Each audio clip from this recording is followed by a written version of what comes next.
guys, welcome. Glad you can join. Put my camera up here.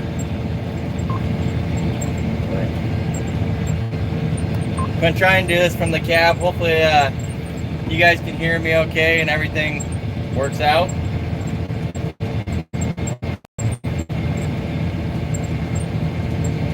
Hey BW, I'm alive, barely.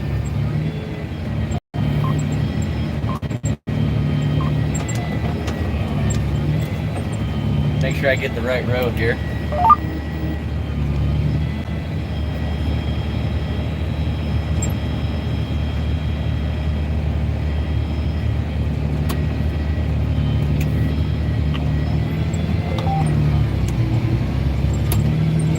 So how's everybody doing today?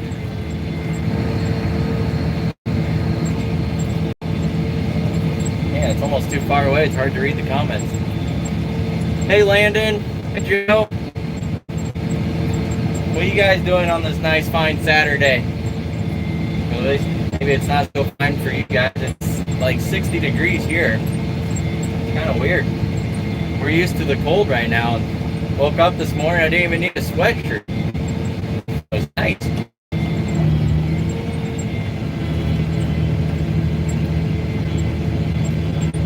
Hey Steven, Maine, how's the weather over there?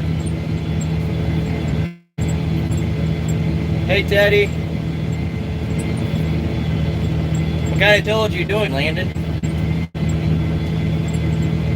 Hey Nick, how we doing? How's Iowa? The weather good over there too? You guys aren't too far away from us. 34 degrees. Yeah, that's what we had yesterday. Which was nice because the day before was only about 19.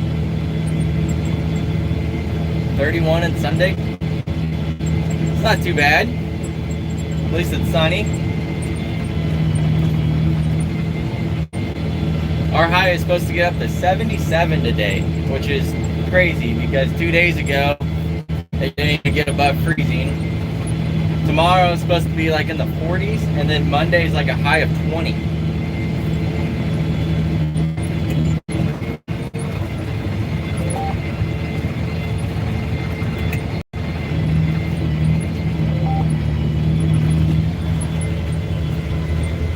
Chilly start to the season. Hold on, I got.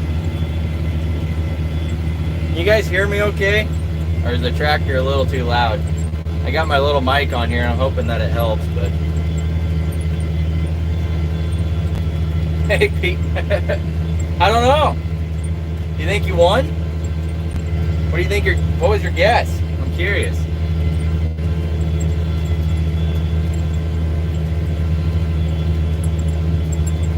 What kind of cover crop do you guys plant, Landon? 35 Michigan? Alright, awesome. Thanks, Steven.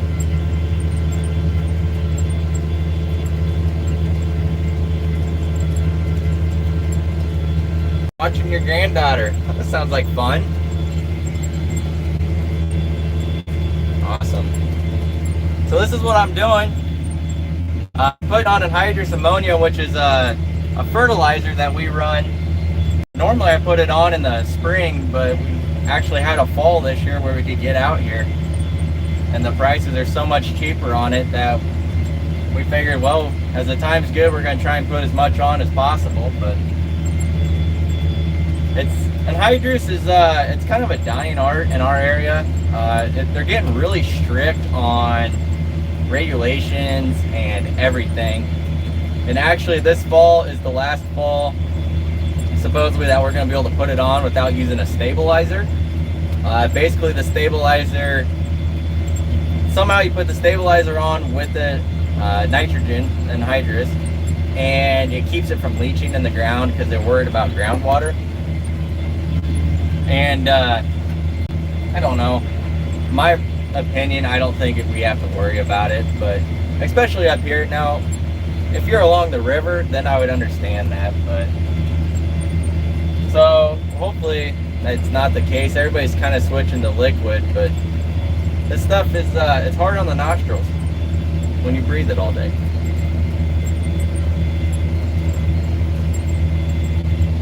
Nick, what are you doing in a case combine, man? Come on now. John Deere's where it's at.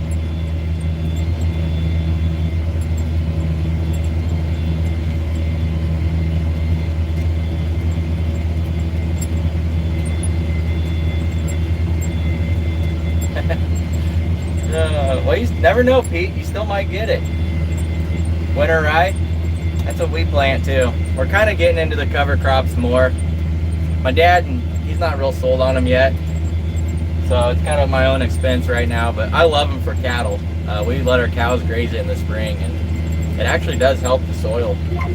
But trying to prove that to Dad is a whole nother story. Yeah, that thing right there. I like to call it, you know, the new and improved windshield wiper. It kind of just makes sure dust doesn't stick. I'm kidding. I haven't got to that yet. You know, windshield wipers are one thing that I just struggle to keep up with, and I don't know why, because they're super easy to change, and it's probably the cheapest fix you can do that's so satisfying. But you know, maybe next year I'll get to that. Can I block it out? You want to see it? There it is, right there. Nick, I am in my 8320 tractor. I think it's a 2003 if I remember right. I love this tractor. My dad's got R series, and my uncle has an R series, which are nice tractors. I really like them, but there's something about these older tractors I really like.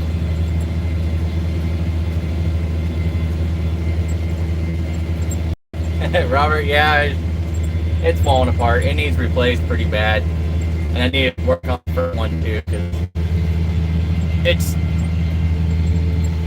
starting to fall apart too.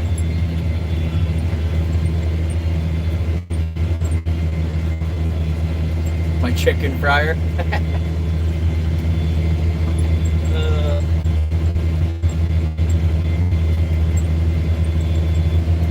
Mark Green, go red. Is that like go red as in case, or are we talking like go red as in Huskers? Huskers. I hear you, Nick.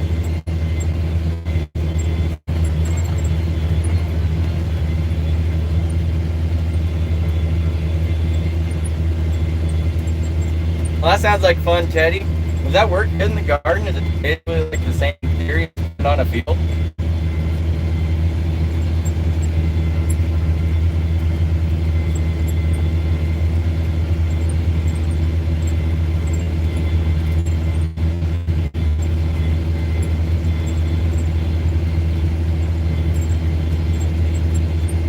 Inch rows. Wow, I guess I've heard of 40-inch rows, but everybody thinks we're crazy for running 36-inch rows.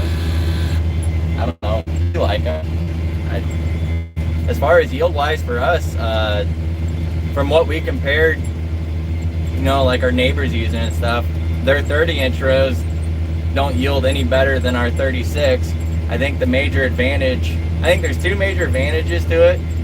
I would say the first advantage is it's way easier to find equipment. Like if you're looking for used equipment, it is so much easier to find 30-inch spacing around here than a 36. So basically, if you want 36, you got to be lucky to find it, or you have to buy a new one and have it special ordered, unfortunately. And then the other nice thing I think about 30 is it probably covers faster, shades the row faster, so you don't get near as many weeds.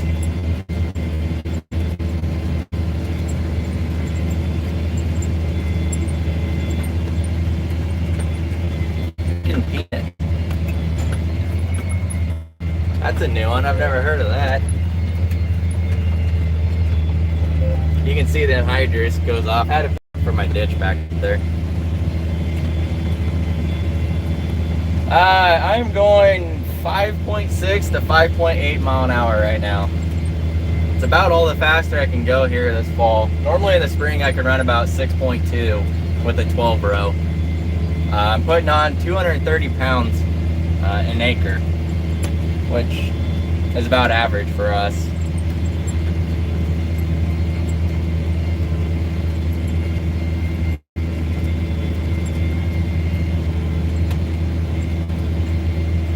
That's great. Sorry, I poked the wrong button. I'm back. I'm back. Definitely the wrong button. I won't poke that one again. Yeah, that's crazy, Pete. A lot of people around here are actually switching to 20-inch rows. And some are doing a lot of 15. Like, I know our feedlots around here are on 15-inch rows for silage. A lot of people plant 15-inch rows for soybeans or drill them. But there are people that are starting to do 20-inch corn rows and 20-inch corn headers and everything. I mean, it's weird. It's definitely different to see. The applicator is a 12 row on 36 inch, so it's a 36-foot bar, so I can go 36 foot wide through the field.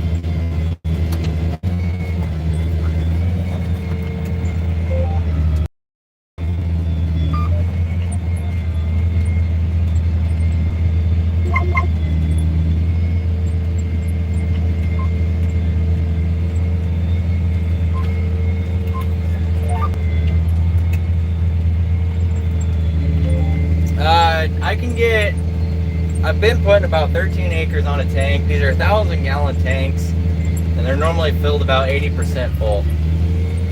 So every 3 rounds for me, I have to put a new tank on. I can do 3.5 rounds, which I might have to clarify. A round is, for us, is down and back. We consider that 1 round. So I can go down and back 3 times, and then I switch tanks. Sometimes I can go back to the other end, but then I'll be empty, and then I have to pick up and bounce all the way back. So it's actually just easier to unhook the tank when I get to the right end to grab a new tank. It's a lot more convenient, and then they only charge you what you use of the tank too. So it's not like you're out any money or anything. I'm running 230 pounds to the acre.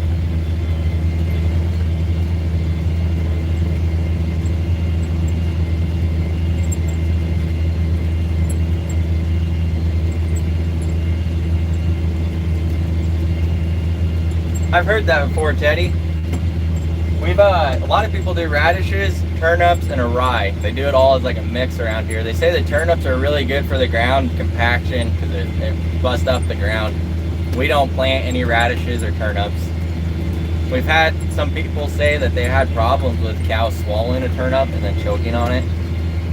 They pull it out of the ground and then they eat it, whatnot. But I guess it's good for them, but they don't, choke and die. The co-op is. So the co-op, they have a ton of tanks, and they just bring tanks out, full ones out, and then they bring the empty ones back, refill them, and then so forth. I'm really fortunate with my co-op here where they bring them to you. A lot of co-ops, you have to go get them yourself or hire somebody, but our co-op here, Aurora Co-op, will deliver them for you, which makes it really, really nice and convenient because I go through tanks really fast. Basically, 2 tanks an hour is what I'm putting on. So it don't take me long. Like my dad, he gets his from what we call Fairfield Co-op, which is a smaller town co-op, and he has to go get them, so he'll fill a tank and then he'll bring it to the field, use it, unhook it, bring it back, grab a different tank. So he can't get on near the acres that I can.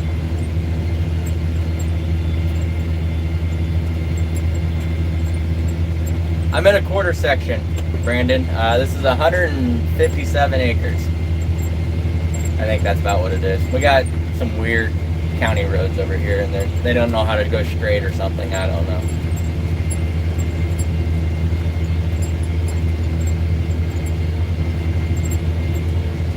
Yeah, that'd be a little hard there in North Dakota. Do everybody get all the corn out in North Dakota before all the heavy snow came?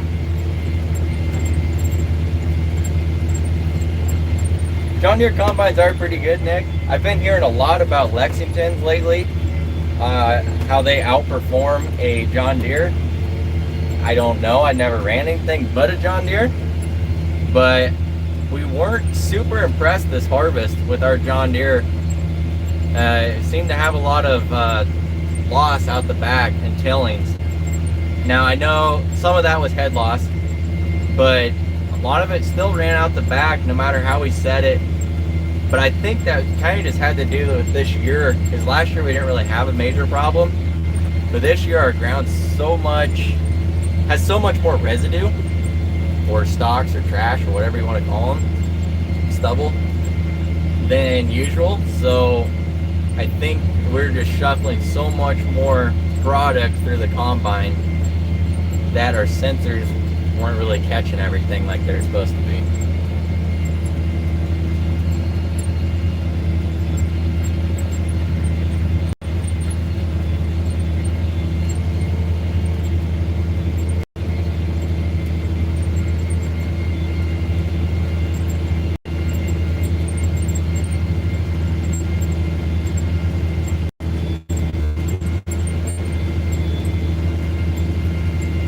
The Squad YouTube channel. I have ran across his videos before. That guy's got a lot of time for gaming, apparently. I do not.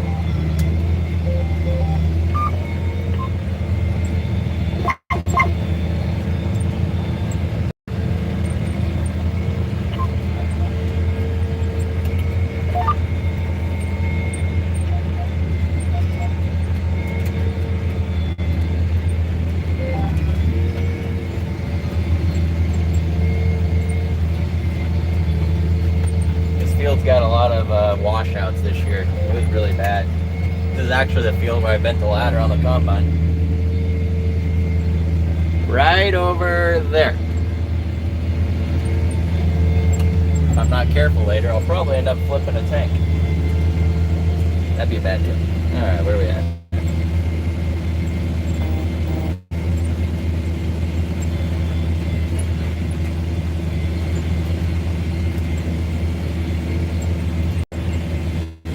Is there a lot of sunflowers up there?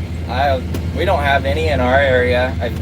When I used to truck all the time, I'd see them every once in a while, like Kansas and stuff, but it's definitely weird.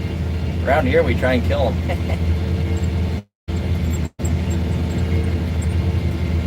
BW, yeah, so actually the co-op today is not working.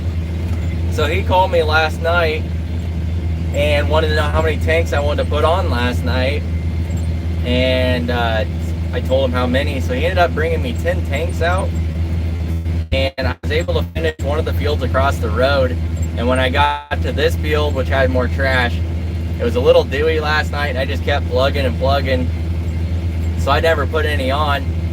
And then he called me this morning that he was going to run to work and wanted to know how many tanks I wanted to finish the field I'm on right now. So he ended up bringing enough tanks out for me to finish all these. So I'll have to switch tanks here in a little bit and I'll show you, but he parked all the tanks on the end of the field that are full, and then I burn the tanks, and then I'll put the empty ones somewhere else where he can get them, and then Monday he'll come in and grab all the tanks when they get back to work.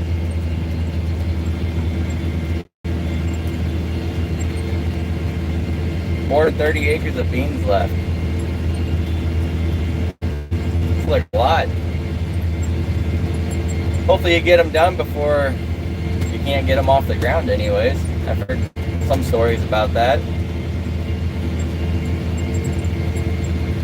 Yep, this is an irrigated field right now. Thank you, Alan.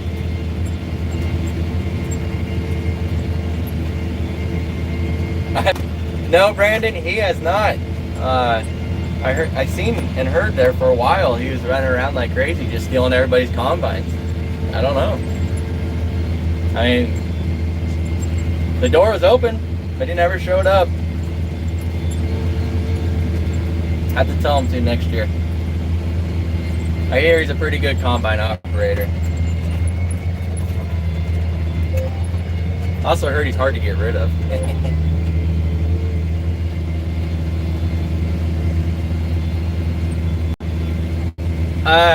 The Guess the Weight giveaway. So today is what, Saturday? So the video is coming out Monday morning sometime. So basically you have until the video gets posted, but more than likely, basically you have till Sunday night to get your entries in for the giveaway. And I haven't even looked through all the comments yet because I've been really busy. I've kind of scrolled through them, and I know some of you guys are really close. A lot of you guys are really close. So I don't know if anybody's hit it exactly on yet. I have not seen probably the last 100 comments or so. And when I was scrolling through the other ones, I didn't have the exact number on me. So I just kind of remember what it was. But you guys are close. I'm not gonna tell you who is the closest so far because that'd be cheating, but you guys are close, that's for sure. What's going on, Riley? Yes, Nebraska has Farm Bureau. That's basically probably one of the biggest farm insurances around here.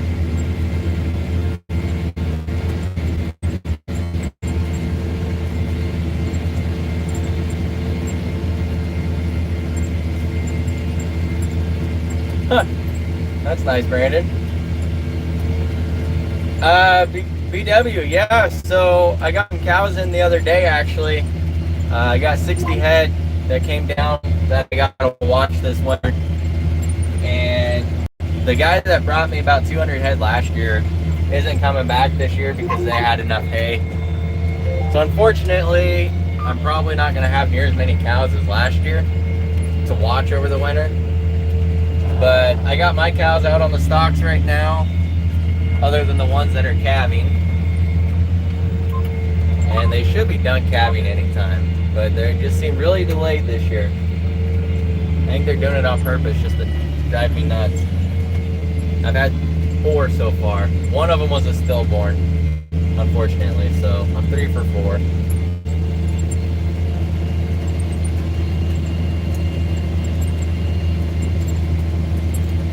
Well, you'll have to tell him to come down here next time, Brandon. See if he even knows who I am.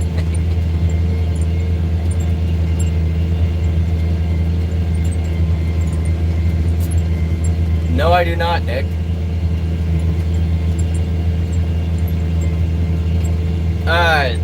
No, we sub it out. Basically, when people bring the cows down, they line up all the trucking. They asked me to line it up. I call the guys that I used to haul with back when I hauled cattle. But as far as our own cows, we'll just use stock trailers and just make multiple trips. Which that video should be coming up. That'll probably be the Monday video, actually. That's when we went down to pasture to get the cows. So there's so much content going on through harvest that it was hard to make videos all the time. And so I'm kind of behind, I guess you could say. Probably like a week behind. So hopefully I'll get caught up here. I've been making a bunch of videos, trying to get them posted as much as possible. Your cousin won, Nick?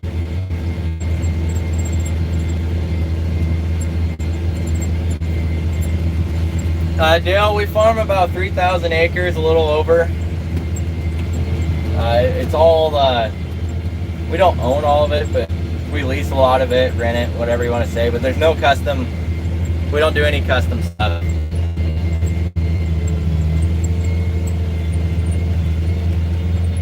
Thanks, Dustin. I need to work on trying to get these hats, or even the other ones, up for sale. So a lot of people have been asking about the hats. If you're like me, you're a hat wearer. But I haven't got that yet. But the t-shirts are up. If you guys want t-shirts, there's a link in my description under like merchandise, I think. And it's on Teespring. So you can go up there and order shirts. They're normal fitting shirts. I got a couple in the other day just to test them out. And my parents ordered some sweatshirts. And they just kind of fit like your normal size. So, yeah. If you guys are interested in that though, check it out. It's awesome.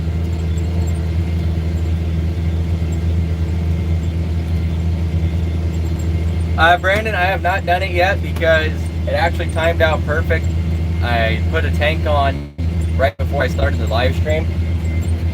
But I don't know if I can flip my camera. There we go. So this is my monitor. So I got, right there it tells me how much is left. So I got 28% left. So when I get down to this end, I'll turn around and go back, and then I'm gonna have to change tanks. And I'll take you guys with me because I'll just stick you on the tank and you can kind of see. But so this tells me, so my rate right here is mat based, which basically means is I'm on a prescription. So my target is 230 pounds per acre. This is actually what I'm putting on, so it's gonna bounce around a little bit, but it's pretty steady on 230. When I get to the dry land corners, this will change to my prescription rate, which is 120, and then that will back it down.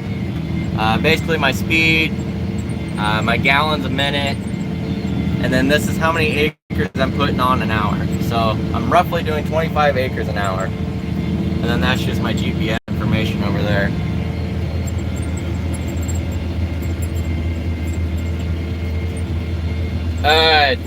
A company online, I can't remember the name of it, they designed the logo. I like it for the most part, but the brand, which would be that brand right there, me and my wife actually came up with that. We sat down one night when I wanted to brand my cows, and we just started drawing what we liked, and this is what we ended up agreeing on.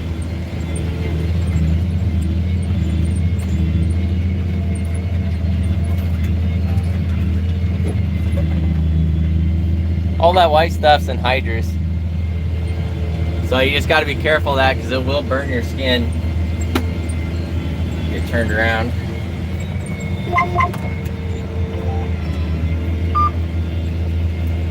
I am afraid of I am afraid of heights.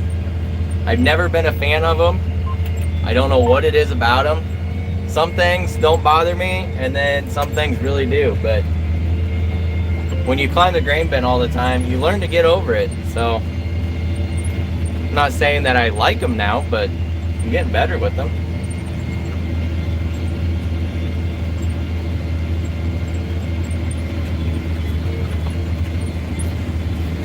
I've never thought about doing stocking caps.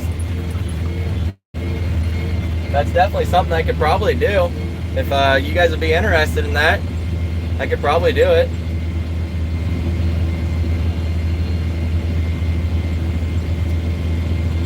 Jeff, we really don't lose a whole lot. Somehow it stays in the ground. Somehow, I don't understand. I feel like it would leach, but we got good soil around here and it just stays in the ground. But they say that you can lose like 5, maybe 10 pounds by springtime. So I don't know how much research is actually done on the end of that, but that's just what we've heard. But we do put on the same amount now and in the spring. In the spring, I guess we cut back just a little bit. It just depends how close to planting season we are.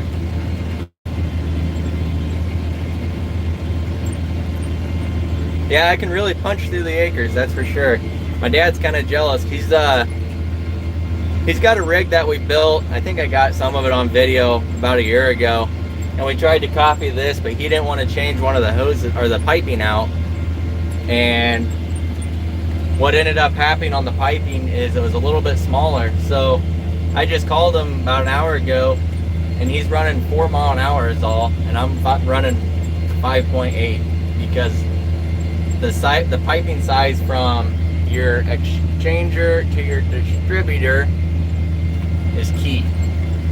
And I tried telling him that, but he didn't want to listen. But now Monday he said we're gonna put it in the shop, we're gonna change it out because he's tired of going slow.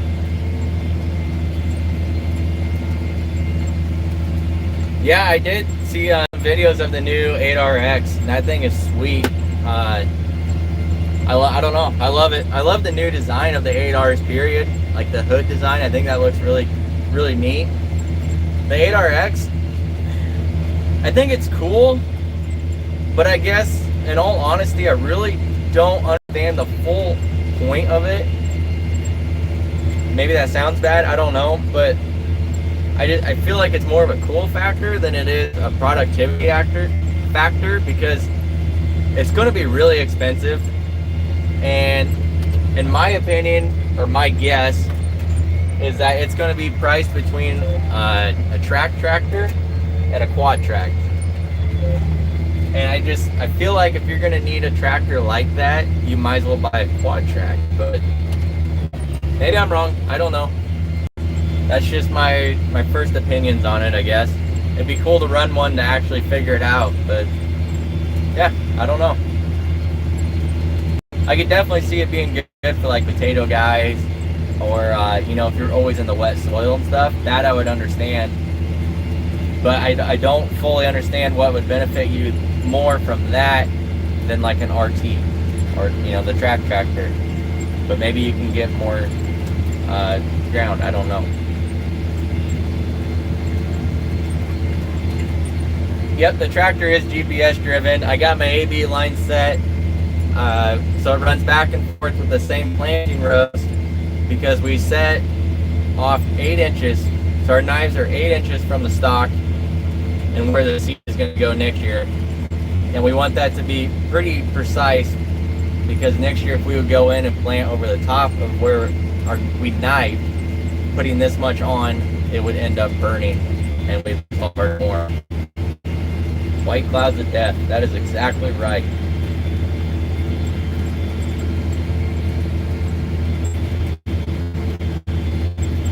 Yeah, it definitely attracted the moisture. When I was running last night, I was running decently late in the dark, and all the wind died, the moisture picked up, and it just lingered in the cab. I mean, it was to the point I was about to quit because I couldn't even hardly breathe in the truck. And that's something, you know, you don't want to inhale a lot of it because it will swell up your lungs and your throat, and then, you know, you basically suffocate, which is kind of a scary thought. So you definitely got to be careful. Like when we just switched out tanks, you got gloves you got to wear to protect you from the burns, and then we wear goggles to protect your eyes, which you're going to find out because my tank is on 13%. Right there. So we're going to go up here and switch out tanks.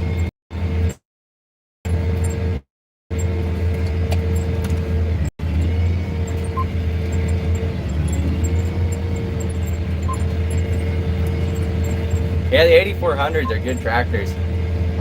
I actually looked at an 8400 before I bought this one, and then I ended up buying this one because of the price range was a little bit more in my price. It was a little bit more in my price range. Rice farmer. Yeah, I was watching Farmer Tyler Ranch, and he was kind of showing a little bit of rice videos, and that's so interesting to me to see how, you know, you guys farm rice and stuff. And I even asked him on one of them, he said you guys stomp the stubble into the ground to get rid of it. And I was kind of asking him why you wouldn't bale it for what we would consider straw or hay.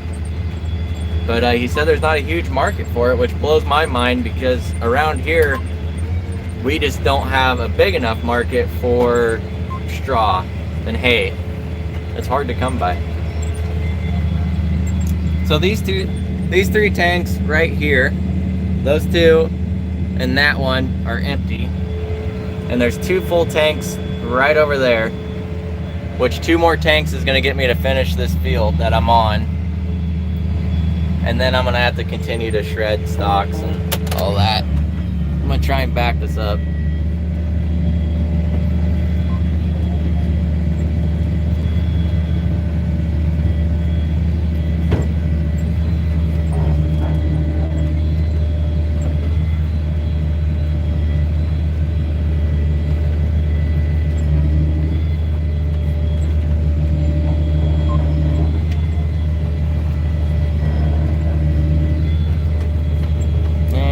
A fail.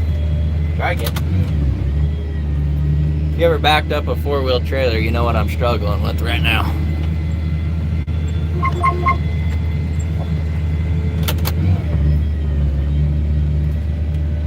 I try to line them up because they pull around 2 tanks at one time. I don't through the field because the compaction would be insane, because that's a lot of weight, and that's how you break stuff on these hitches. lower it down a little bit.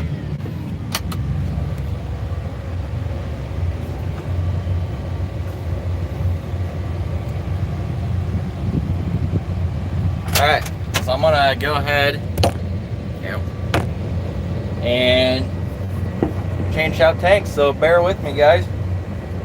If I can get my everything put together here. Try not to make fun of the classiness, you know. Safety first. Alright, let's go do this.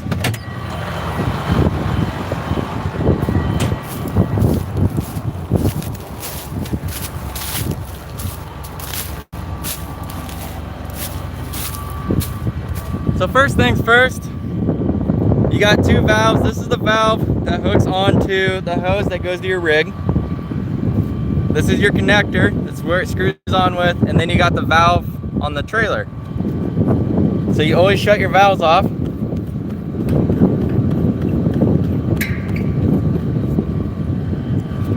Shut this one off so you don't have any back pressure.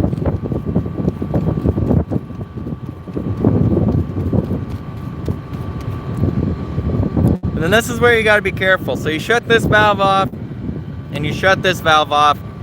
There is still going to be anhydrous in here. And if I was to crack this open, it would go all over right now. So what we have runs down to the end and comes out. Which you can't see anything, but grab my pliers.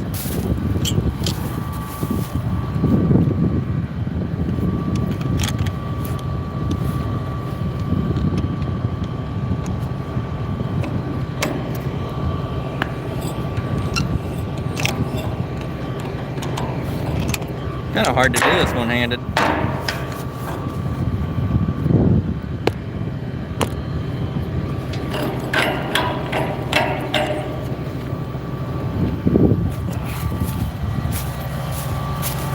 Loop it over the edge. Grab the pliers.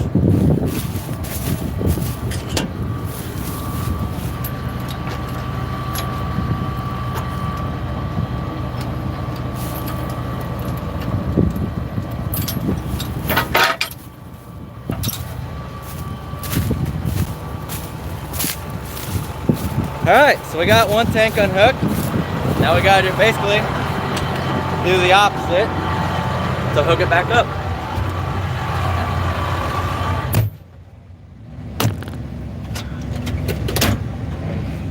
I have not read any comments, guys. Hold on, I'll get there in a minute. And then we're gonna run over here to these two new tanks, back up and basically do the same thing.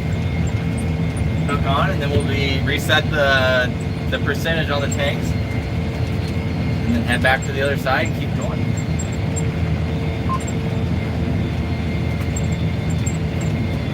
One thing nice about these machines, which I think are probably on most anhydrous machines, is there's a really nice hitch on the back. So if you're not 100%, you can pull it out, kind of go side to side with it. I'll show you that. Sometimes I don't back up far enough, and then I'm mad at myself. Win some, you lose some.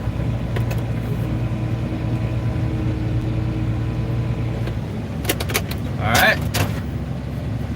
Wheels back on, and we'll hook this one up.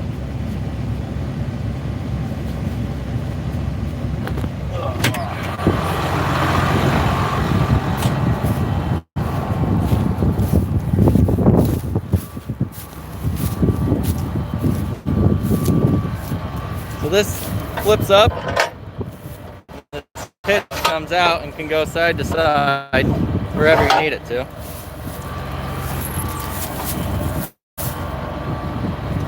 So, just about didn't back up far enough. I think I can make it work.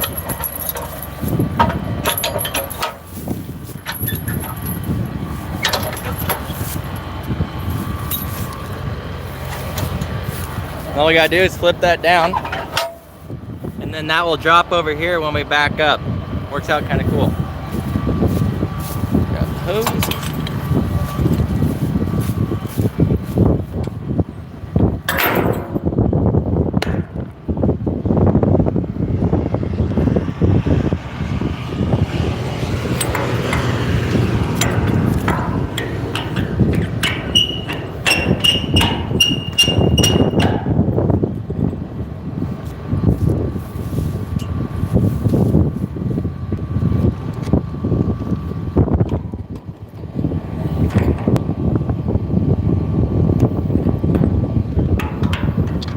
Then what we do is we turn this back to the off, and then we crack this valve open and kind of stand back to make sure it doesn't leak.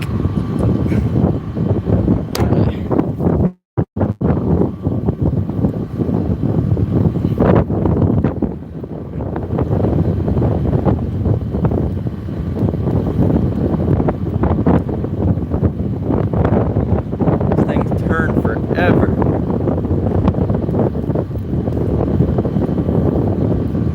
Turn this one on.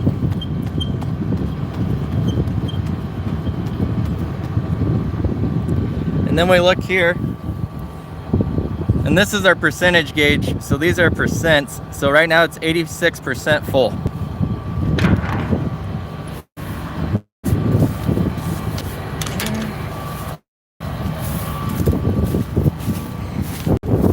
This is the rig. So we got our cutter bar here, and it's supposed to kind of chop up the ground, any trash in front of it, and then it goes in the ground to kind of break it up. These are the knives that go in the ground. It dispenses down here, right there, and then the hoses run up, and this is a covering disc. So it runs behind the knife. When the knife pulls the dirt over, this puts the dirt back on top, and that's what covers it up. One knife per row. Some people are double, we're single, and that's the setup. Hop back inside.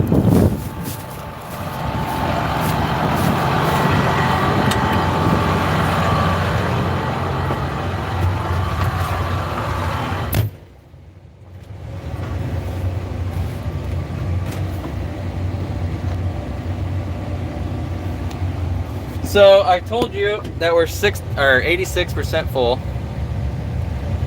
So we'll touch this button here. It holds 5,000 pounds. We'll go 86% full, accept.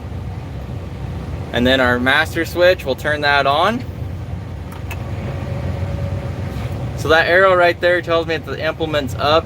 When I put it down, it'll go down, and that's what starts pumping it.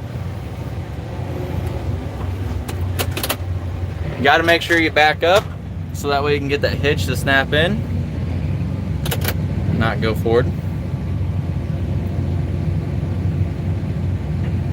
Just like that. Now we're good to go.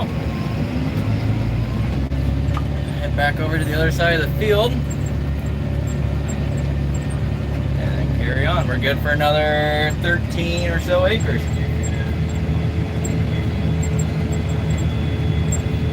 Alright, I gotta catch up on my comments here. Don't mind the hair, it's kind of messy. Let's see. Happy Saturday. It is a happy Saturday.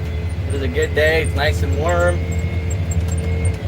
Hoping to be done by 4 or so, 5. And then I can go home, and if it's not too dark, I'd like to set my rifle. Deer season's next week, and I'm gonna go help eliminate some of the problems, so that way we don't have to get anything fixed on our car. See what I did there?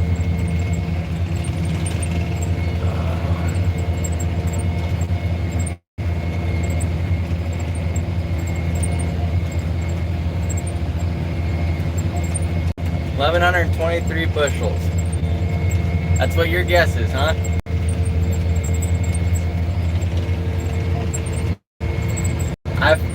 I would say that's probably a pretty close guess.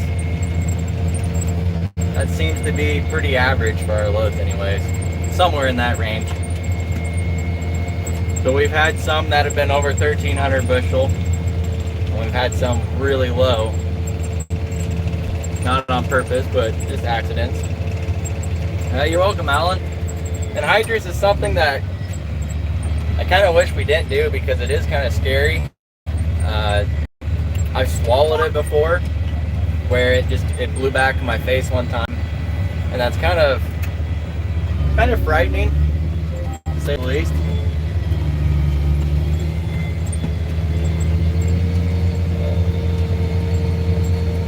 Hey, Jeb.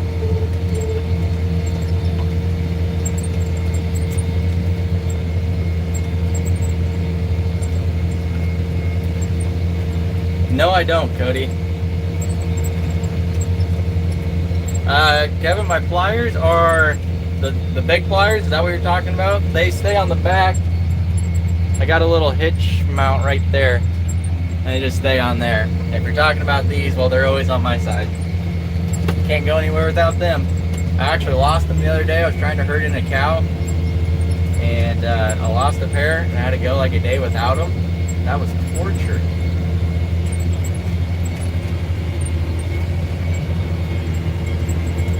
No, it's not a bow case. That is actually a gun case. I got my rifle in there just because, you know, you never know when you're going to see a badger or, you know, a coyote or something out here in the field that shouldn't be here.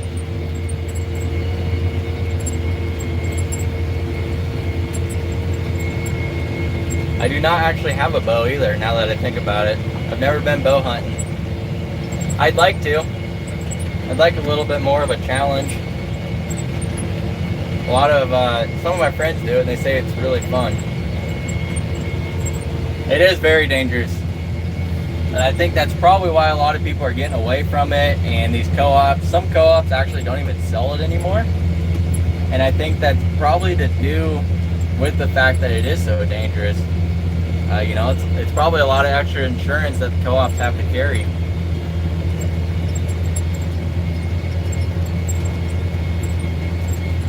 That's the way it's getting to be around here, Pete. I think before too long it's probably going to be eliminated in all, which is too bad because it's a lot cheaper than putting on liquid. And when you already have everything to put on anhydrous, it'd be a lot of money to switch over to a liquid machine. We've actually looked into it before when they first came out saying there was going to be no more anhydrous, but that was 2 years ago and we're still putting it on. So we'll probably put it on until they say no more.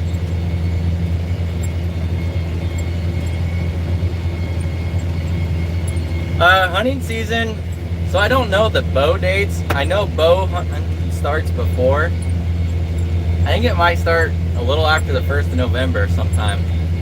But rifle season starts the 15th of November, which is a Saturday, and it lasts until Sunday, so it's 9 days. Yeah. So the following Sunday, and then it's no more. Sunday night is the ending of it. So 9 days long is how long the rifle season is. And then after that, there's a muzzle loading. And then I think you can bow hunt after that again, but don't quote me on that. I'm not sure about that.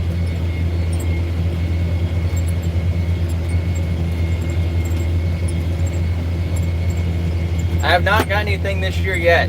I shot a coon. Does that count? I like to go coon hunting.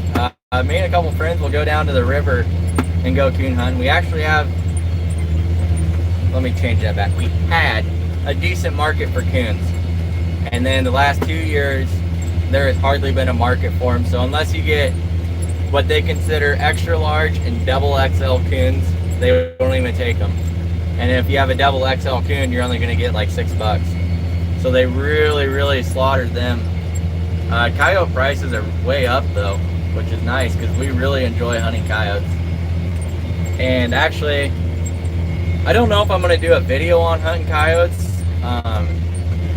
There's a lot of YouTube rules and regulations about guns and killing and stuff like that, which I understand it. You know, it's not something everybody wants to see, but for sure, if you have Snapchat, I am on Snapchat, jmfarmandcattle. There will be hunting on there if you're interested in that. You'll definitely see us chasing down some coyotes, some long shots and whatnot. It's kind of my, Snapchat's kind of my go-to for like the unfiltered, something like that you could say.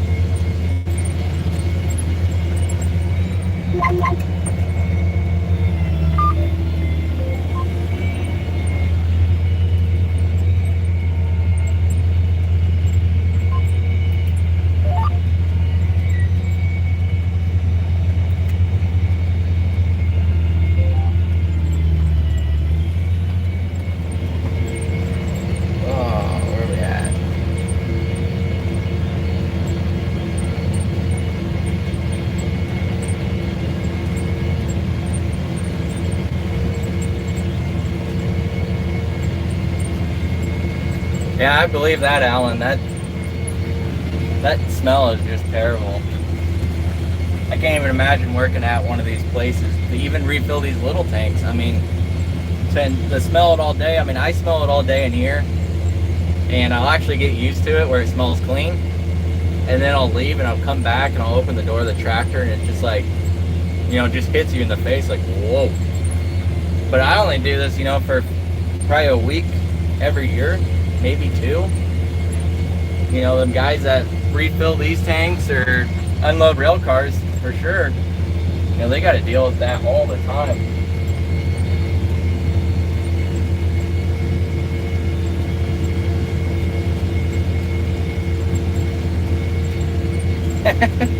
That's funny, Luther. Hey, James from Oklahoma, how we doing? What caliber? It's kind of a toss-up for me. I love guns, so I have quite a few, but I really, really strongly love my 243 rifle. That's probably what I use when I go coyote hunting. If we're running dogs, I'll use a shotgun. But if I'm sitting there calling coyotes in, I'll use my 243. In the tractor here, I have my Yankee Hill 223, which is another one. Any of those are going to be fine. I have used a 308 on a coyote before on a longer shot. It's probably a little excessive, but I really do like my 243 for coyotes.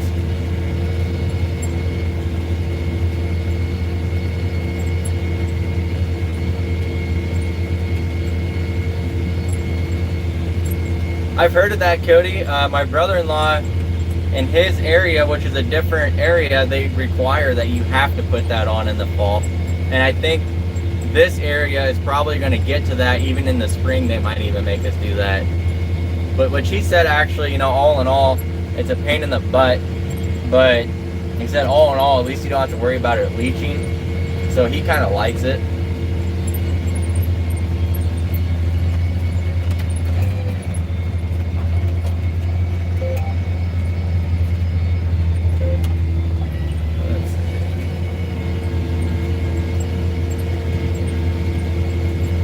Communication.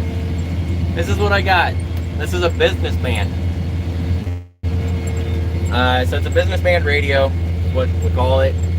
And we have a private channel because a lot of people around here use them, and we don't want to listen to other people's jabber, and we don't want to hear their jabber. They don't want to hear our jabber, you know. So we have radios in every vehicle, every tractor, the combine, the semis, so we can all communicate to each other. We like these business bands better than CDs because they reach a lot farther.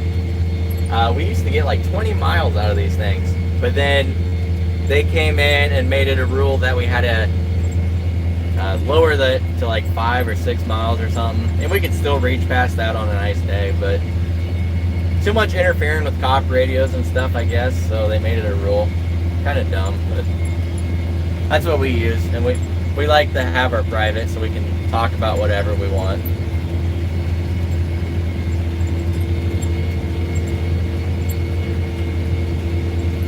Who's your team, Alan?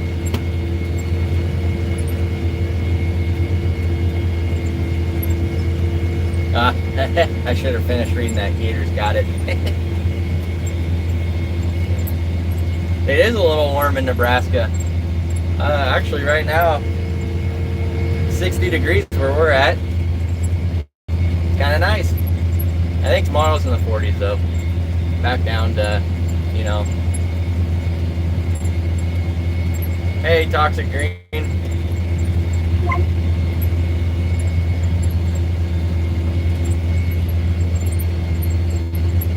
I agree with you on that, Luther. I have a 17, and that is by far probably my favorite gun for varmints. We use that for coon hunting and whatever else, but those little guns are so accurate. It's crazy, and they take, my gun especially takes a beating, and it's always on sight. It's crazy. They're so much fun.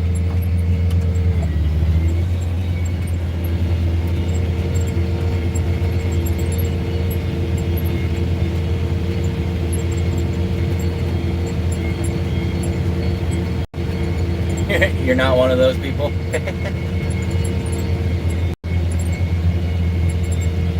Upstate New York. Nice.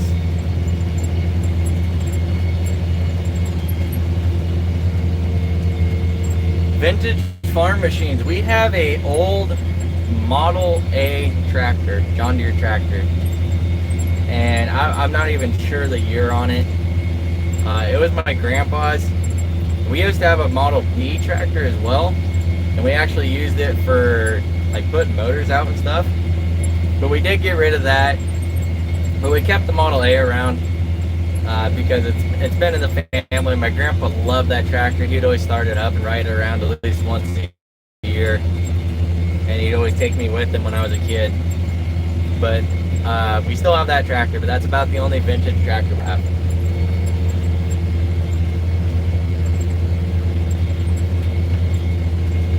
S&W 500, that would be a nice one.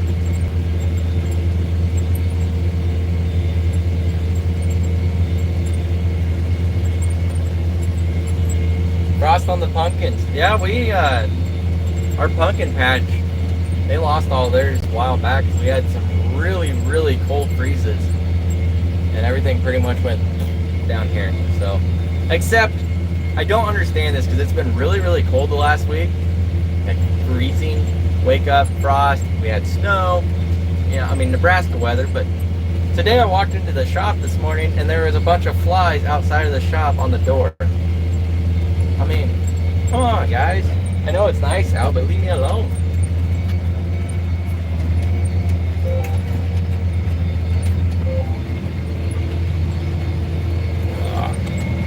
Had to watch what I was doing. There's a little dip. I have to pick up the anhydrous rig every time for it. Because if I don't, I'll probably end up breaking a knife because it will go too deep and then it plugs in the grass. We've had really, really bad grass problems this year. And actually, I had to drag the disc down here with my pickup today because I can't even fertilize my ends because they're so grassy.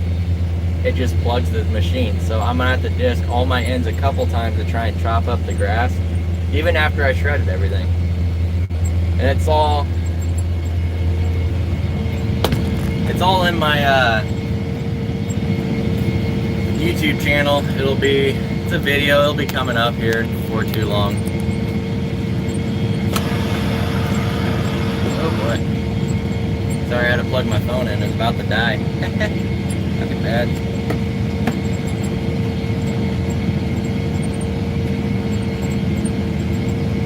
She's all done canning pickles. She kind of got burned out on it actually. She ended up canning 115 or 120 quarts of pickles. So she was just starting to run out of pickles too, which is a good thing because they started to die off. But she's got a ton of them left. And everybody keeps asking her if she's gonna like give them away as Christmas presents because they really like them. But I'm kind of stubborn because I don't want to run out. Selfish? Maybe just a little.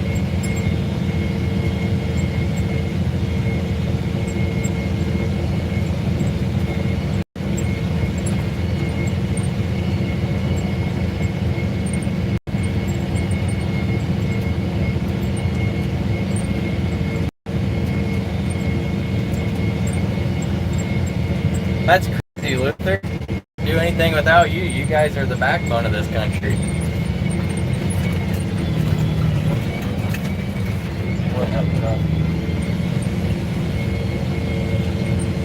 You own a small gun shop. That's awesome.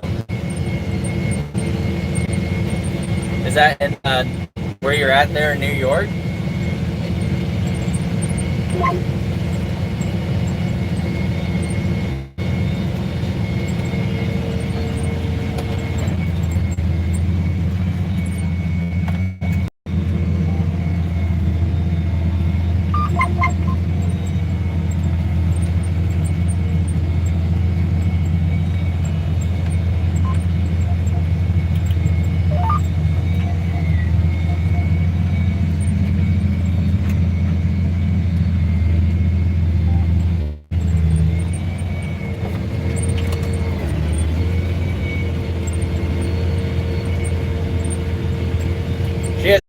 relish, and I'm not a big relish guy. I don't know. I don't think she is either, but no, she has not. The only thing she's actually ever canned is pizza sauce, like spaghetti sauce, and then the pickles. A couple different kinds of pickles, but I bought her a canning book a while, and it tells her like all these things that she can can, because she's really big at canning, and she wanted to get really big into it, I should say, but she hasn't done anything else. I can say that because she's not going to watch. She's probably not going to watch this, so I won't be sleeping in the doghouse. Don't tell her I said that. Hey, Scotty from Tennessee. Where in Kansas are you from about? Been through a lot of Kansas. Used to truck all the way, basically through that whole entire state, all the time. You guys are about as boring as we are. Don't take that the wrong way. I just mean by, you know, no mountains or anything, trees.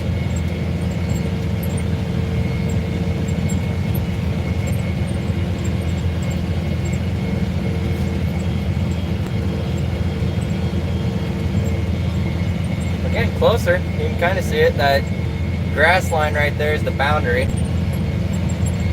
And I would say we're probably, I can only do 80 acres here, because I don't have the other 80 shredded yet, and I have a birthday party for my brother-in-law I have to go to tonight. So that 80 probably won't get done till spring because of the hard freeze that's coming, which is fine. I got more than enough done this year. But so of this 80 acres, I got 57.5 acres done. So I really have less, I think this is actually like 79 acres, 78 acres. So basically I got 20 acres left, give or take. And then I'm going to, I got to unhook this rig, and then I'm going to hook onto the disc and disc the ends as I have time. And then I'll unhook the disc, hook my pickup up to it, drag it back home. I'll hook on the shredder because the shredder's up here, and then I will be ready for Monday.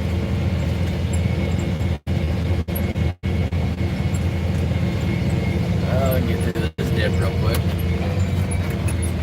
Boy.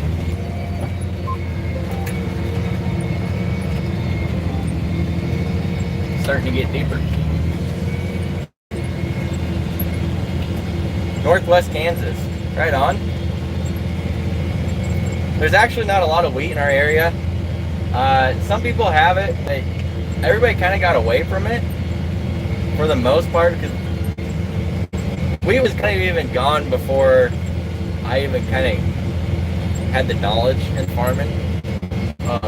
So this was probably 15 years ago. When my dad quit doing wheat, and he said that it just wasn't worth it. The wind would always blow it over. It never yielded very good. They could never get it picked up off the ground. There was no insurance on it, so they just gave it up in general. I think it's probably a lot different now, but not really any wheat. I think a big part of that too is everything's irrigated around here.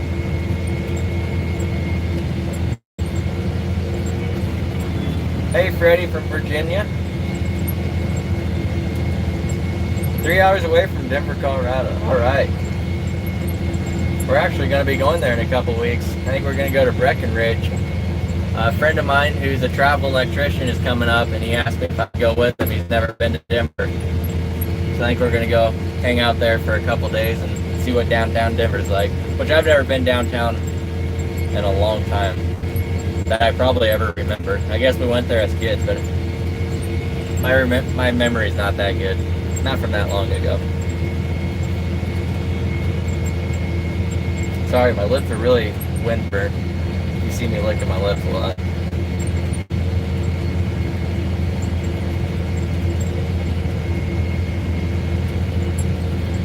Yeah, I can imagine the gun laws up there, especially. You hear about them a lot, but in our area, we're kind of small nobodies. But I bet you guys do have a lot of regulations. My wife always wanted to go visit New York, and I'm sure she meant New York, but maybe if we ever get up there, we'll come visit you. I love gun shops.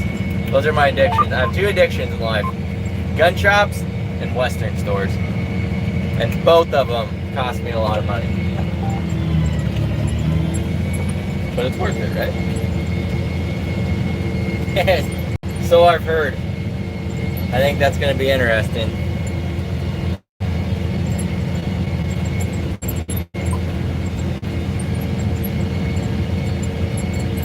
I think you're right. I really do. My cousin actually lives out by Boulder, and she loves it out there. She's huge into like hiking and stuff. Her whole family is, not their kids into it. But hey, Freddie, I'm putting on anhydrous ammonia. So it's like a nitrogen fertilizer, basically, just fertilizing the ground. Putting it on this fall. Normally we put it on this spring, but we had enough time this year that we put it on now, and the prices are a lot cheaper now than what they're going to be this spring. More than likely over the winter they're going to go up about $100 a ton. That's normally what it does.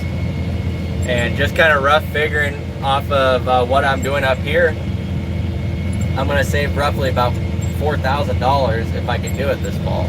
So definitely worth it.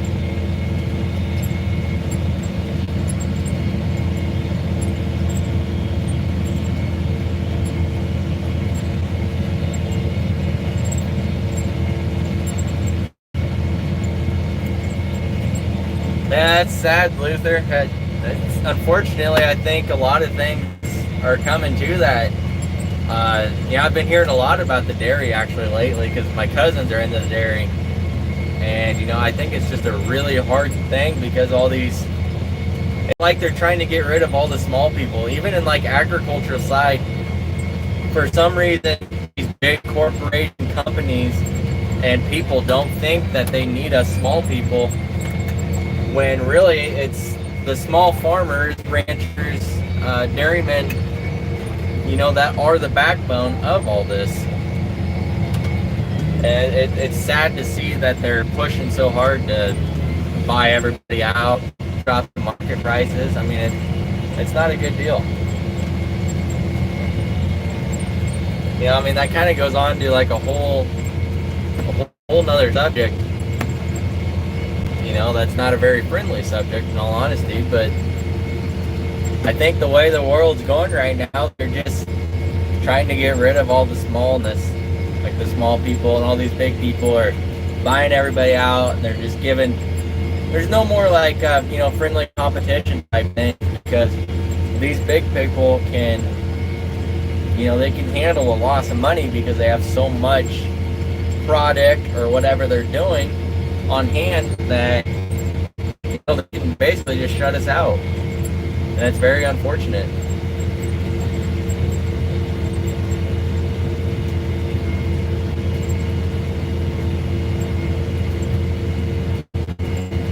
Sounds like it's really neat up there, Luther. She definitely wants to go up there sometime, so I'm sure sometime we're gonna have to make it up there. She gives me a hard time because we never went on a honeymoon. And we ended up buying a camper instead, and I said, well, basically we can go on a honeymoon every weekend wherever we want. But she liked that idea. I think she still wants to go somewhere, kind of see the state. She's never really been outside of the Nebraska too much, actually, and never been out of the country, which I've never been out of the country either. I don't know where I'd even want to go, you know, to be honest, outside of the country, of course.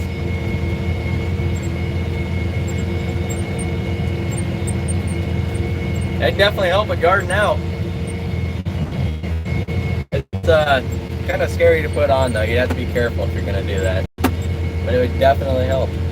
Try not to burn it either.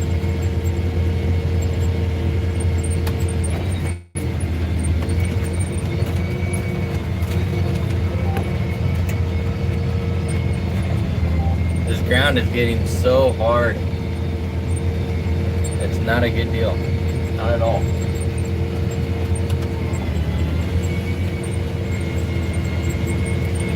You started streaming you started watching 69 minutes ago, or is that how long this has been going? I don't even know. I have not. Look, you gotta make time go fast, that's for sure.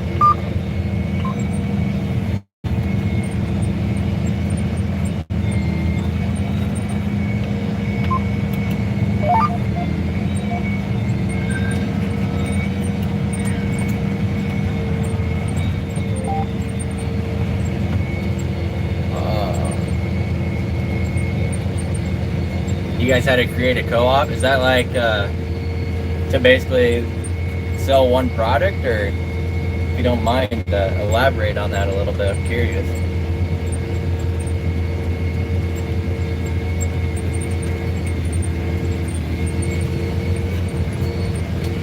Thanks, Freddie. It has, to an extent, I think. I think we're just, I think we're in it for the long haul here. I think it's going to be a long recovery process, more than anything. And I think with this year, with all the problem that the United States has had weather-wise, I think there's going to be a rebound in a lot of things. Not just agriculture, but I think there's going to be a rebound. But I think that's kind of what we needed. I think we need to, kind of hit rock bottom to rebuild from there. But it kind of feels like that's been happening for 3 years in a row now. Hopefully that changes it over time.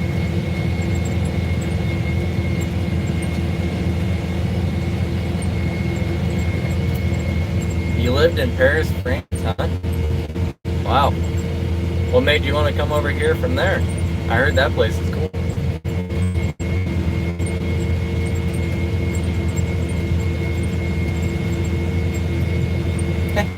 31 minutes, wow. And I'm about out of this tank, so that'd be... Yeah, that'd be a huge tank. Must be taking me a little longer to switch tanks or something. I don't have much left though. I got 29% in this tank, so I think I only have one more full tank, and I definitely make it to the fence. So I'll probably go back to that end to make sure that, because that's an extra swath, and then I'm gonna have to go back empty, but at least I should have enough to finish this field. So that'd be a real bummer to leave like one round over there. Oh, I'd be so disappointed because the co-op's not working today. I'd have to call a cell phone and beg him to come in. But I don't like to be that guy.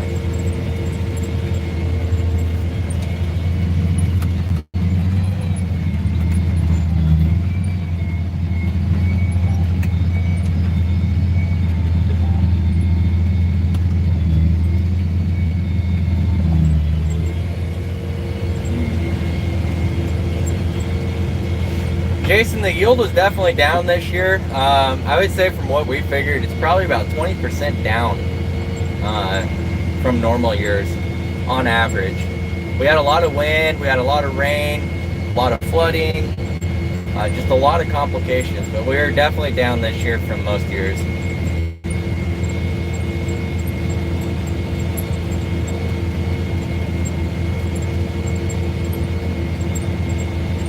Oh, I got you, Luther.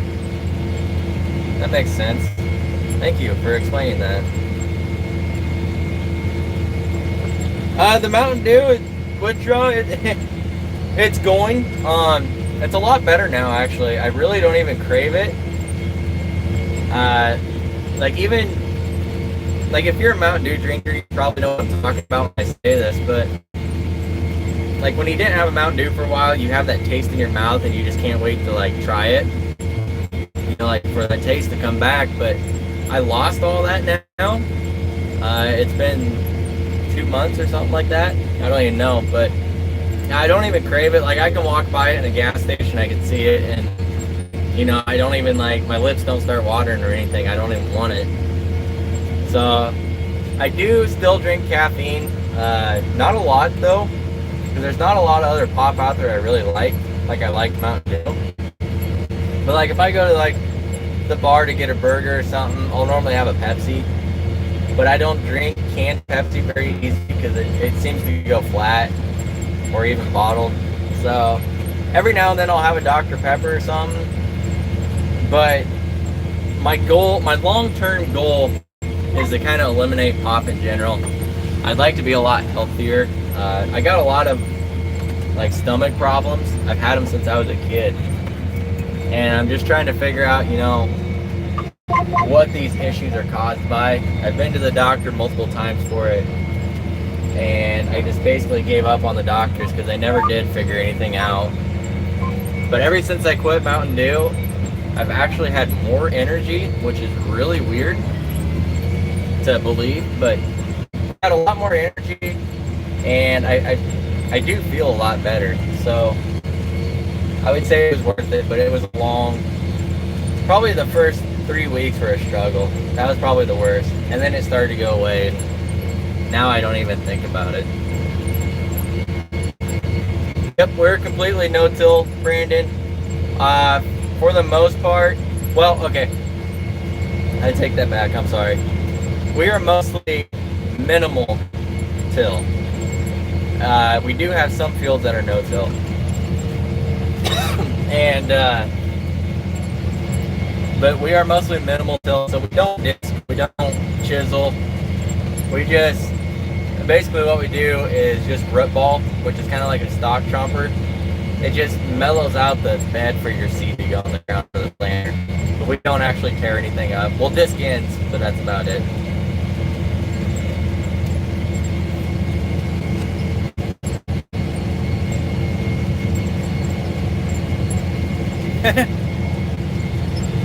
Yeah, I think so, Luther. I think I'm done buying stuff on auctions for a while. So far, that's treated me really well. Actually, almost every, well, hold on. I take that back.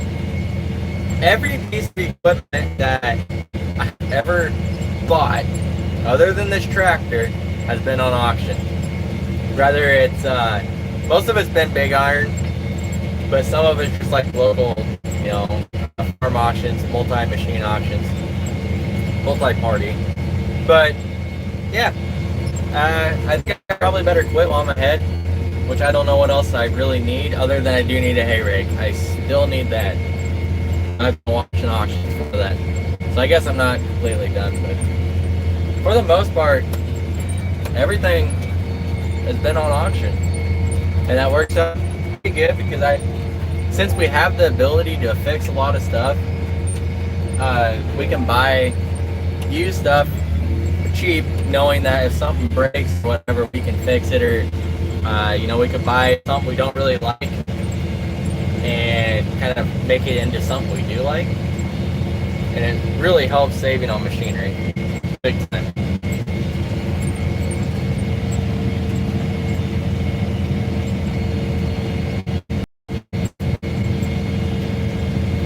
That's true, Fred. I think what they really need to do is just kind of clean up the office people, though. You know, I think that's their issue with all this. And I'm not going to get into politics because I hate politics. So if you're looking for a politic fight, don't start it. I'm not all about that politics stuff, but some stuff we have to go along with, whether we want to or not.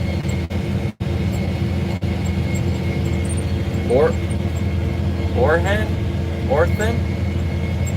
I don't think I said that right. Hello, Turkey.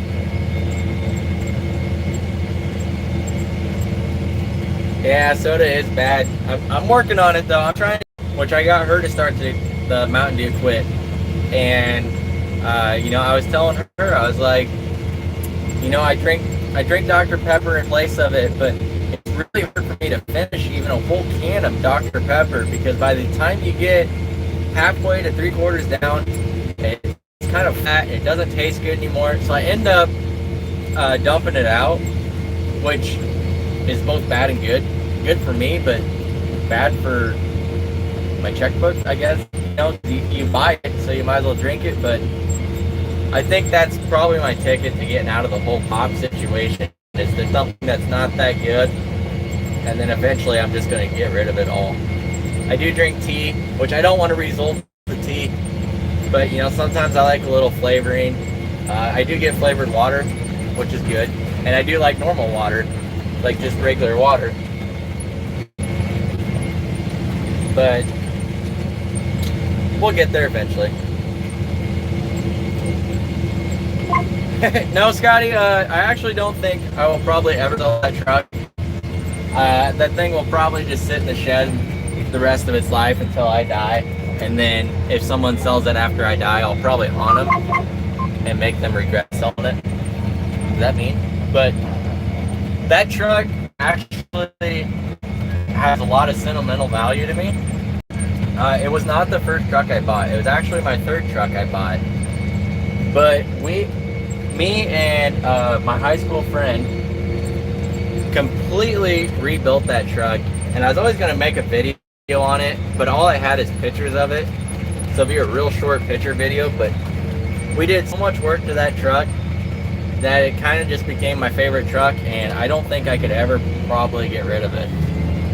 So I'll keep a driver in it, and then if I ever quit trucking in general, you know, it'll probably be a farm truck. Probably just pull it out every once in a while, go down the road, cruise downtown with it on a Friday night, you know, blow my air horn, scare little kids, that type of stuff.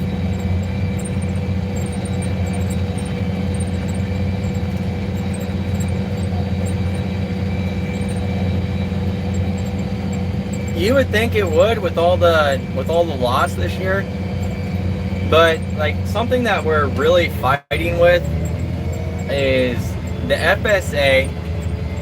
It's like the Farmer Society, and they are coming up with different answers than like the farmer and stuff. And you know, when they see that so much crop is planted, that's arguable, because even if you do preventative planting, but you put a cover crop in, you have to classify that as planted. So in a corporate eye where, you know, they don't really see eye to eye with people that are hands-on, to them they look at a computer screen and they say, oh no, well, all the crop's there, same crop as last year, no issues, it's fine, might as well keep the prices the same. So I think they see that with kind of like cows too, you know.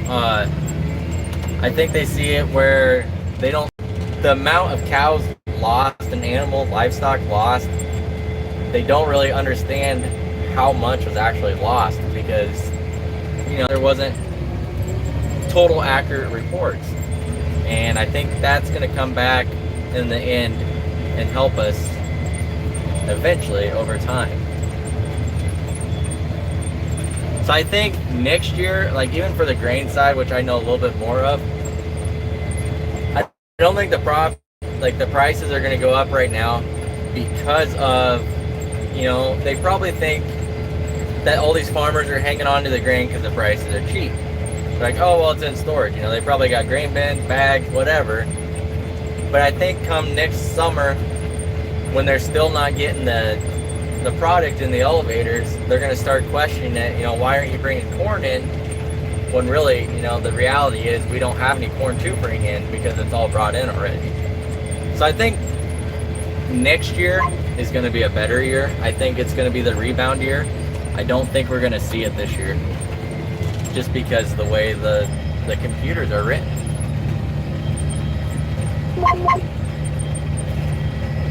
I'm a Peterbilt guy. Always have been. I do like Kenworths, but I've always been a Peterbilt guy. Yeah, yeah, I do. Can't even argue. I might be able to use a little duct tape. Got some duct tape and some baling wire. Should be able to fix that right up.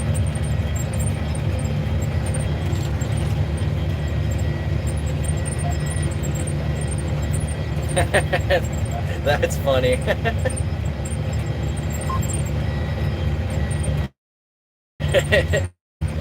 Yeah, the coffee kick, I can imagine. I'm not a coffee drinker, so the only thing I can do is compare that to the Mountain Dew. But my dad actually quit coffee because he got really, really sick off of it, and the doctors made him quit to try and get better. And once he healed up, he's like, all right, I get my coffee back. And he had coffee. He had a cup of coffee. Didn't even finish his cup of coffee. And instantly went through the whole thing again, got really sick. So he hasn't had coffee since Memorial Weekend. So he's done with that. He just drinks tea in the morning now. He said he does miss it, especially on a cold morning, but he does not miss being sick all the time. Hello from Ukraine. Hi, Pig. Does that work? Can I just call Pig?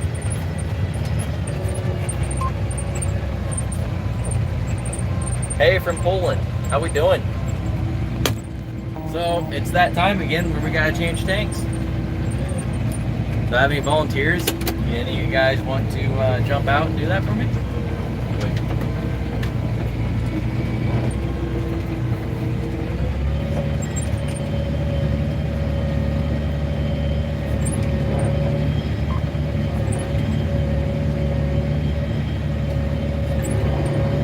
Trying to back up. Takes all the concentration I got.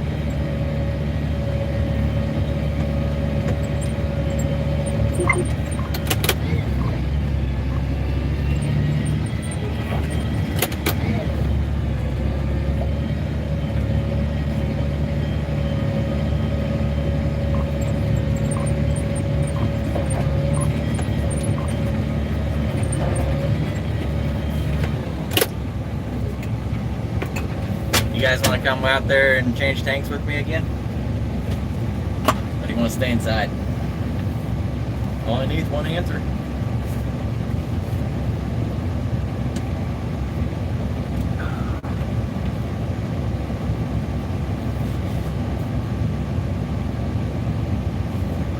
I did not go to school for agriculture. I learned everything basically. I learned everything I know from my dad and my grandpa. They pretty much taught me everything. When I was young, I was homeschooled, and that was basically my job is to basically, like, my mom did English and math with me, and then that was the only two classes I had. And then she sent me out with my dad, and then my dad would let me ride in the tractor all day with him, and basically just taught me everything about that. So, which I really enjoyed, and I think that's kind of a key to learn the hands-on stuff. But hold your questions for right now, because we're going to go change the tank. So if you guys want to go along, we'll go along. Bear with me.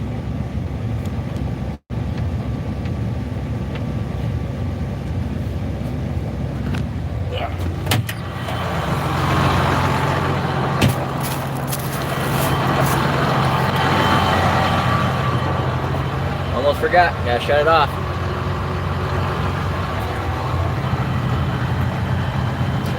There we go.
on the last tank.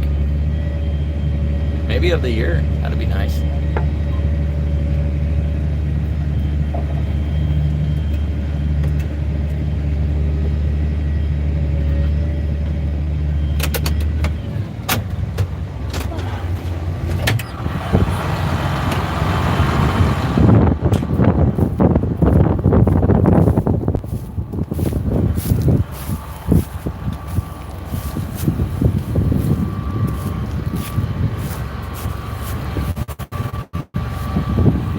Try and put my hands on. I'm in my gloves. Not my hands. My hands are already on. There we go.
No.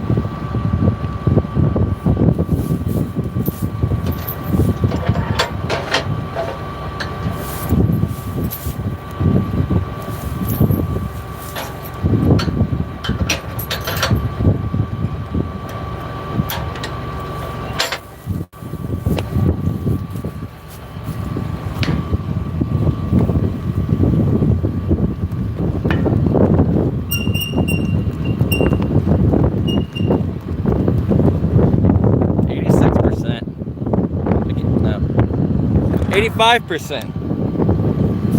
See, this is what I mean by the hitch, how it can go sideways. So it's really handy if you don't back up right.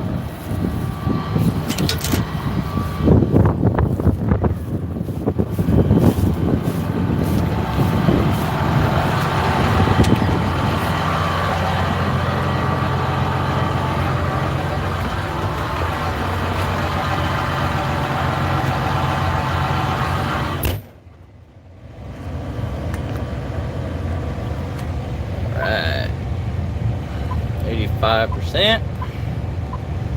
Checkmate. Master on. Reverse.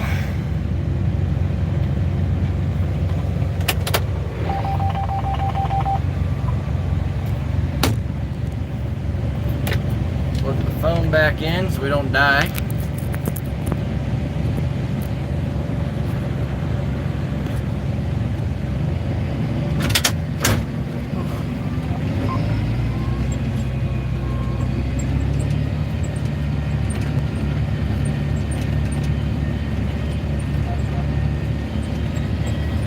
So my wife is out shopping today.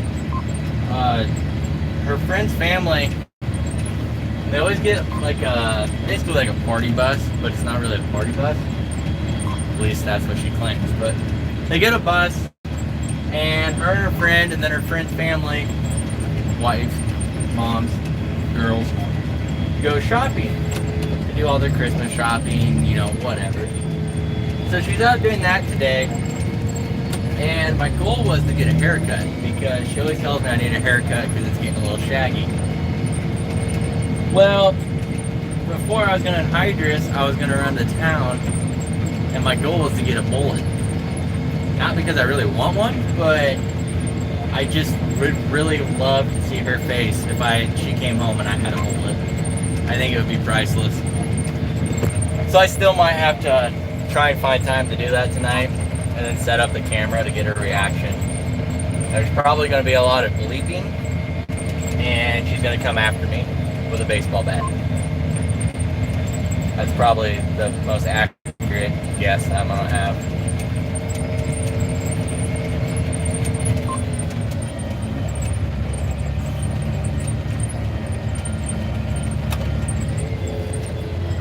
Finally getting to the end up here. And then I'll read you guys' comments again.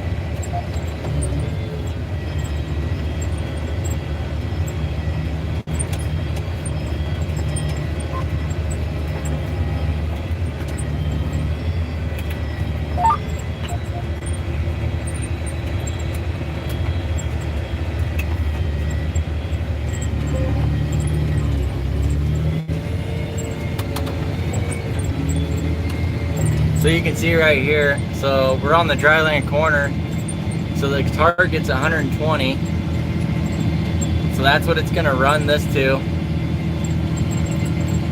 And then as soon, try and keep the glare out, as soon as we hit the prescription, which we're on, but as soon as we hit where the pivot hits it, it should switch back to 230, and then it will bump up, so we'll see if it works.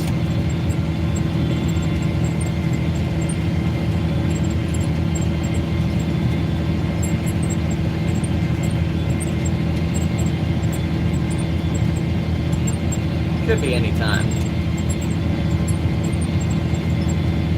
There we go. So then it jumped up to 230, so it'll take this just a little bit.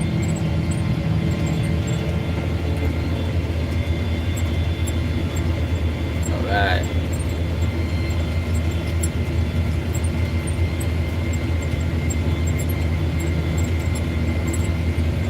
I don't know anybody looking for a pipe fitter right now.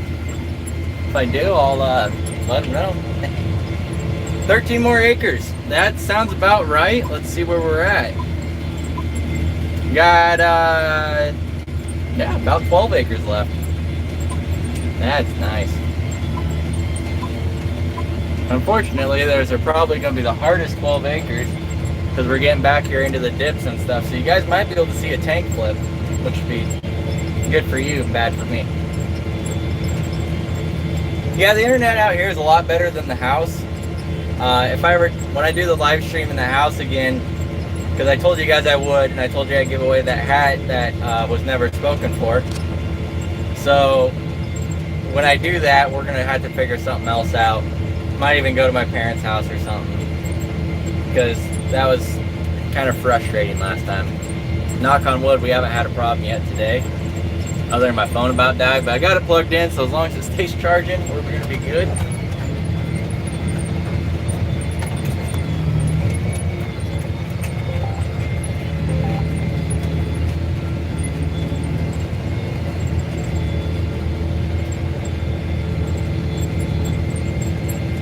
It is very rewarding.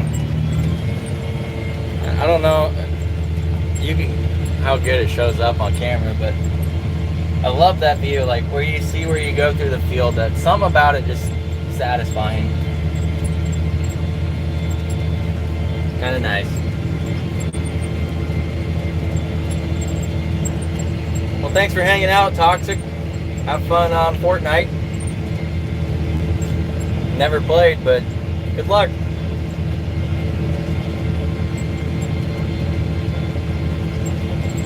Hey, Jason from California. Yeah, the weather's good here. It's 60 here, which might be, is that cold for you guys?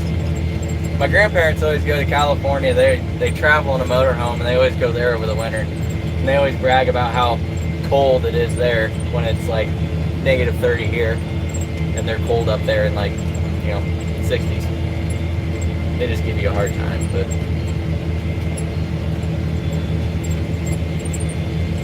watching me in the drive-thru. You want to bring me some food, Susan? I'll trade you some pickles for some food. Come on.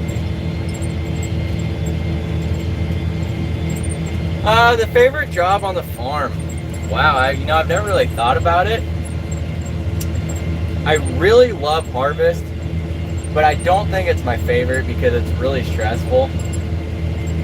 I would have to say my favorite is probably planting, because even anhydrous is fun. But I'd say my favorite is probably planting, because you're on your own. It's peaceful. You know, you can only go so fast. I don't know. It's relaxing. It's fun.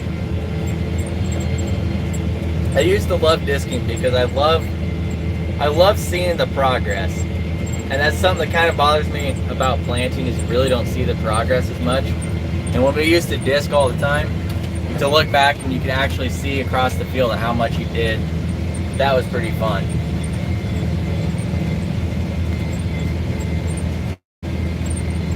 $85, wow.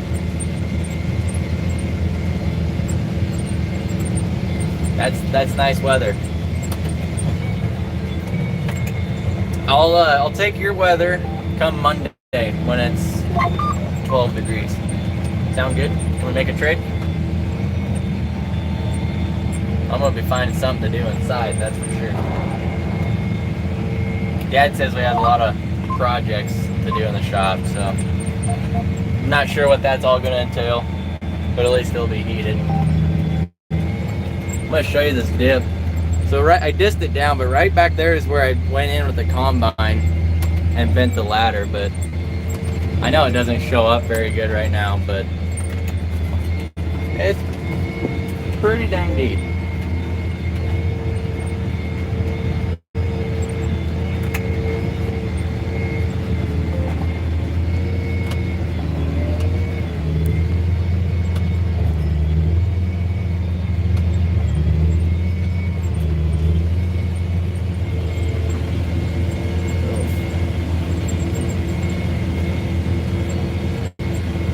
Hey Tyler from Kearney, how we doing? You guys having nice weather over there too? Sonic, man, I haven't had Sonic forever. I don't even know the last time I did. I always like their burgers or their popcorn chicken. Really like their popcorn chicken. You're from Kearney, Nebraska too, huh? That's awesome. You guys aren't very far from me. About an hour, give or take.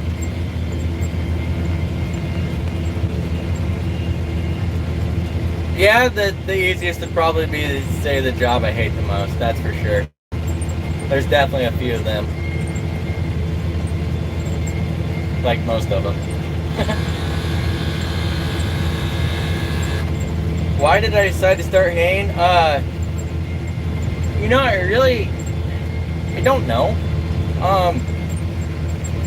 Basically, I got more cows, and I always thought it'd be fun to try and hay. I always thought it made a lot of sense to hay my own and not spend the money on someone else haying.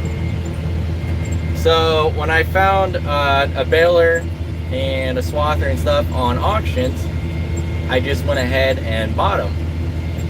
And what turned into be my idea was to actually just do road ditches. Just a little bit of road ditches, you know, get a few extra bales here and there.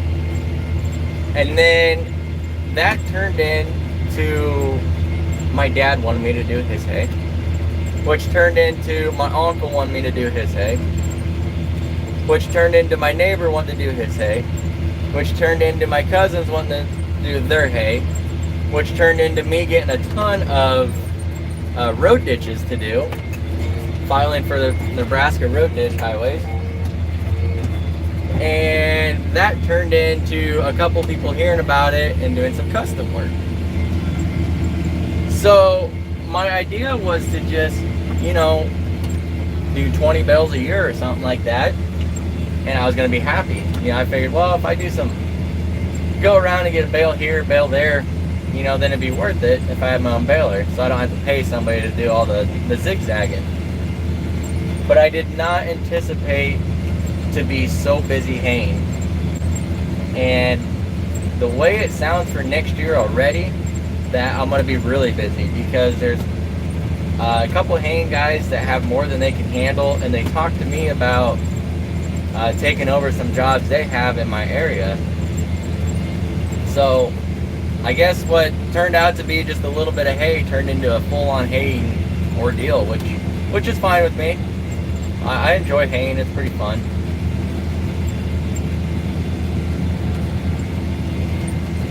Hello, Ontario. I actually watched a girl's video from Ontario. I can't even think of her now. Sandy Brock's, the sheep farmer. Her videos are so much fun to watch. It's so interesting to watch sheep farming. I love it.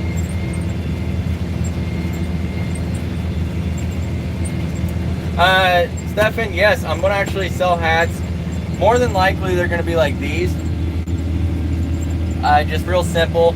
They'll probably say something, like the jmfarmandcattle or something on the side, or the YouTube or something. I don't know yet. But these are definitely going to come out in a bunch of different styles, like colors and whatnot. So, if you wanted blue, black, gray, pink, red, orange, whatever, we'll have them. So those will be, I don't know if they'll end up on a website or not. I haven't got my own website yet. It's something I've been looking into for selling t-shirts and giveaways and stuff, but eventually, yes, there will be hats for sale, and I'll let you guys know when I get them. And I might even just do like a pre-order type of thing where I'll get like 20 people that want hats or something, just 10, whatever, and then I will have them made and then send them out to you guys. That way I can make, the color you want. You can make up your mind what colors you want. Might be a better idea, but there will be hats here in probably this winter, actually, when I have a little bit more time to sit down and go through everything. Hey, Bob from Scotland.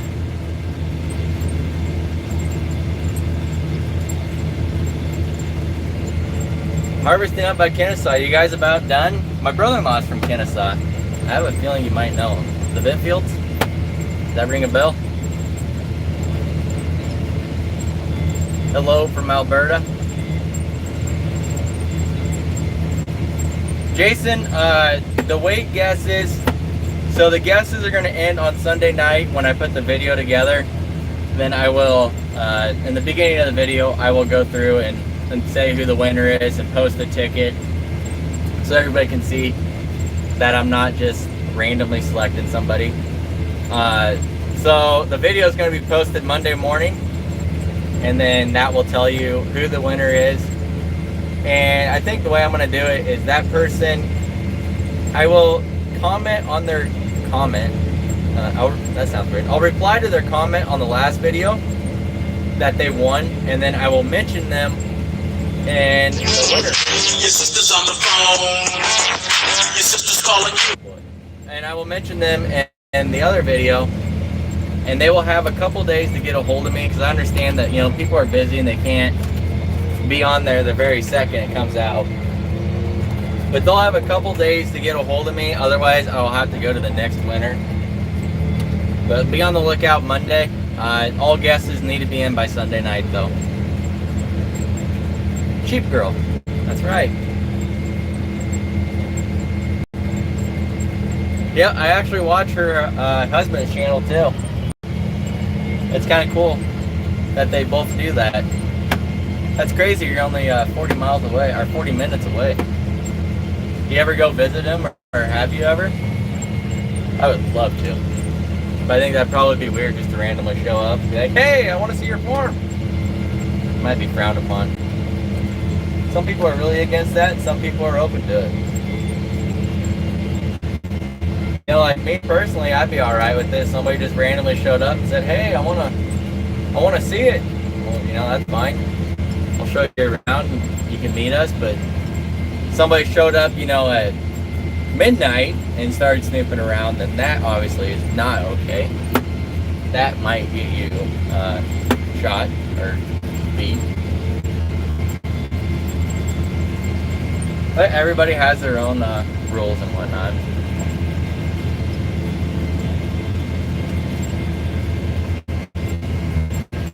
Just started watching them. Yeah, I really like her video. She's really good about explaining stuff. And I don't really know much about the sheep, so watching that is pretty interesting to me. It's a lot like cattle in a way, actually. It's crazy how many like programs and vaccination programs, you know, feeding, everything, how all so organized is what I should say.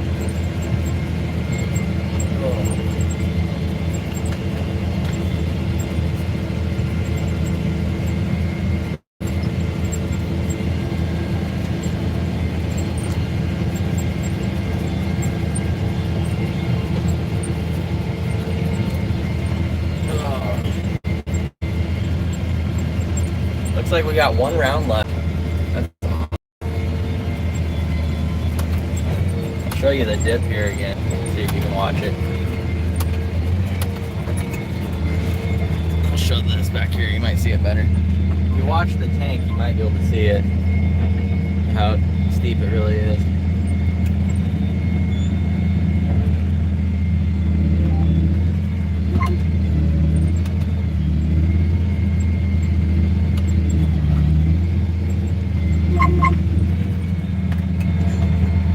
We're actually gonna come down here, or I have a problem with saying we.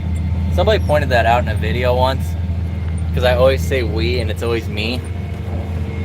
I apologize for that, but it's just a habit, I guess. I don't know.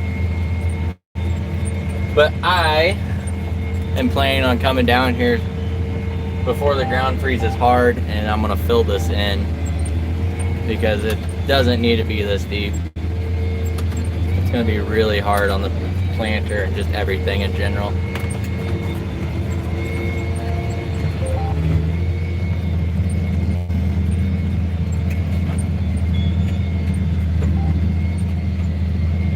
There we go.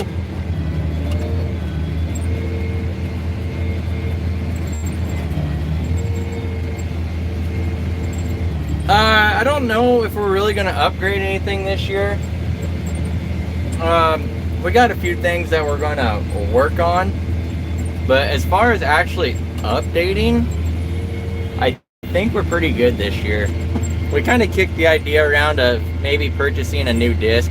The two discs we have are old, they're worn out, they need all new blades, and they're really not very big.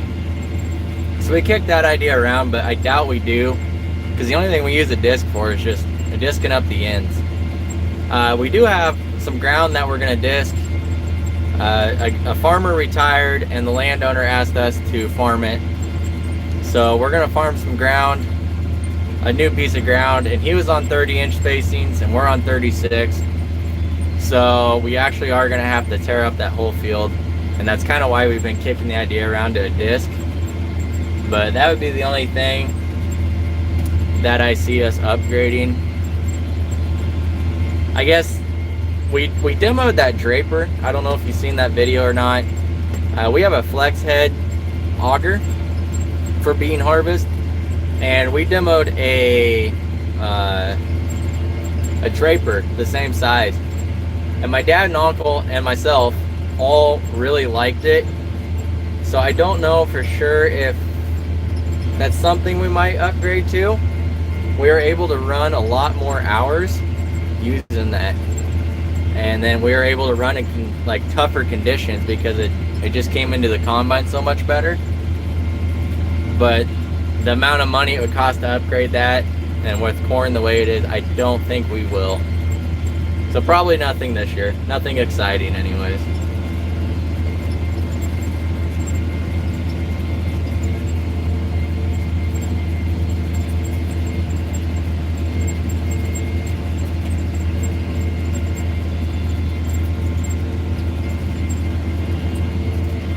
Your grandpa farmed by in Missouri, huh?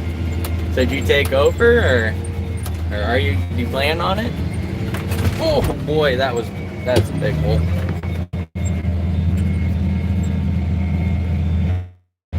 Woo!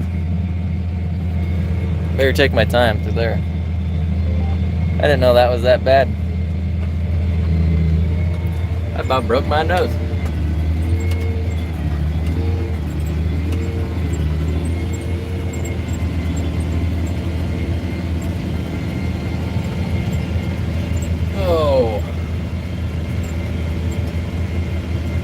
So you guys that are on this live stream.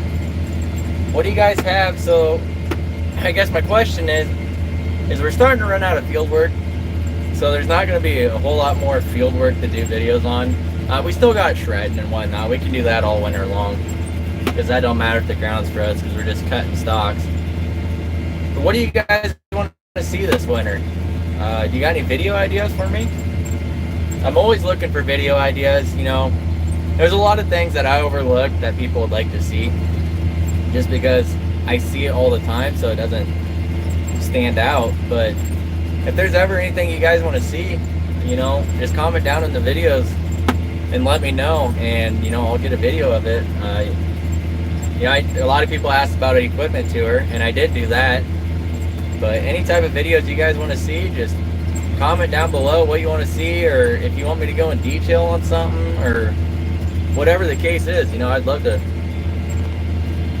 go over it with you.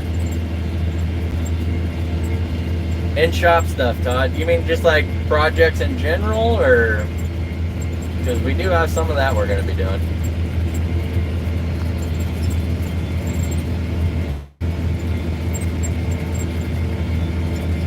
See you later, Kenworth. Thanks for stopping by. You have a good weekend as well. Enjoy it.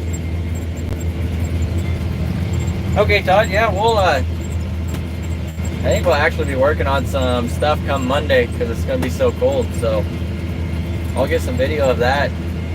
I don't know what else we're all going to do over the winter, but any shop projects, I'll definitely be doing videos on that too.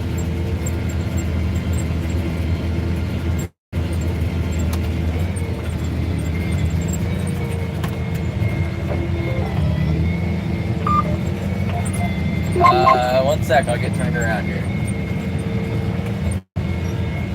Gotta change my GPS. This is my guidance system. I do east end. This one runs on an angle, so this one's a little different. Whoops.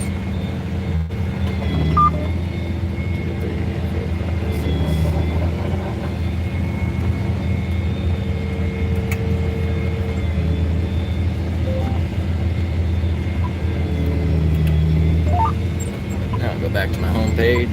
There we go. I have a feeling I'm going to plug a lot, so I'll watch my language.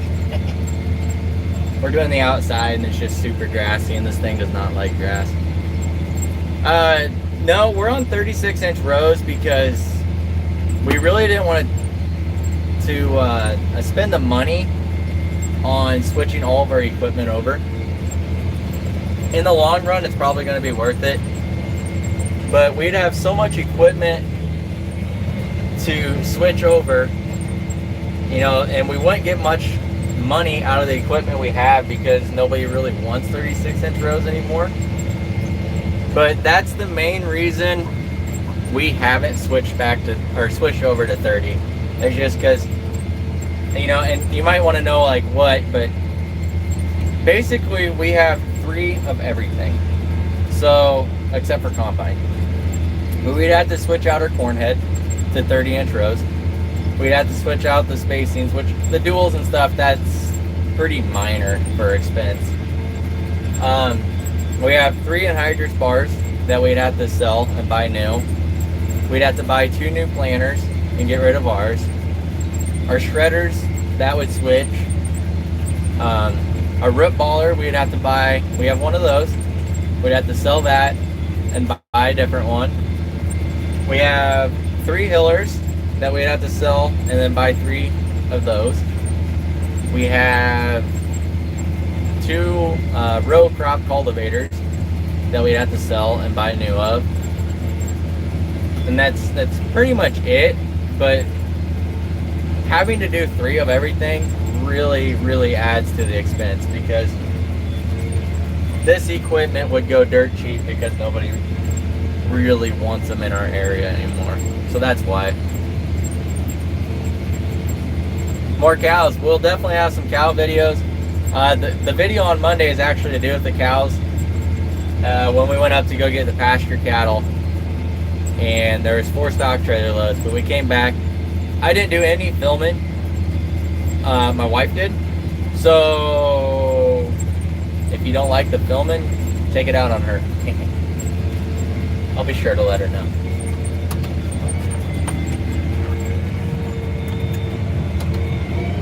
Got another one of these draws here.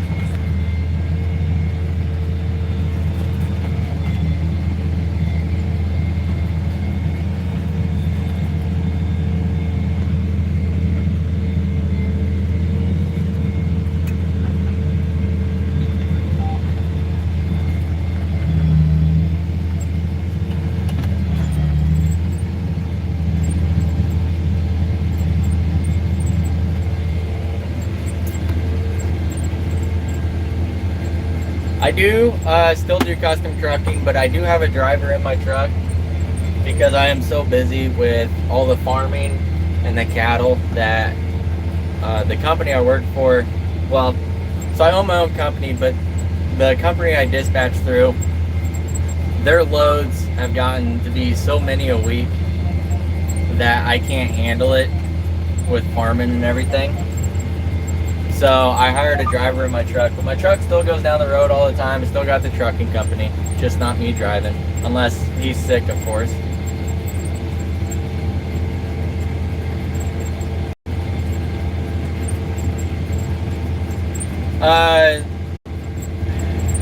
Fill me in on iTech. I don't think so.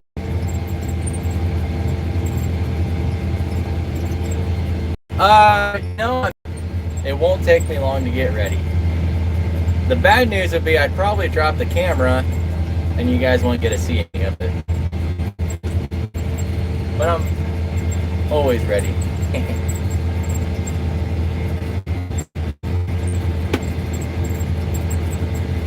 They do still make 36-inch corn heads, but it's something you have to special order. And at least the last time that we bought ours, you know, there was no issue. They just had to order it in, basically. But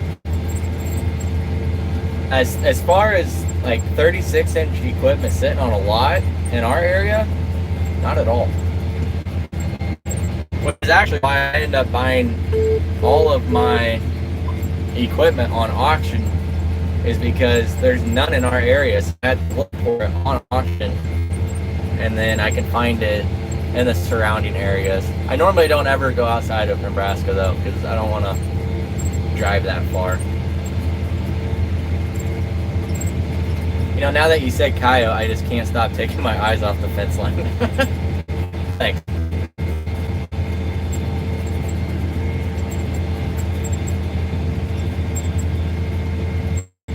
That would be great to see a coyote. But then I'd probably miss, and then you guys would make fun of me.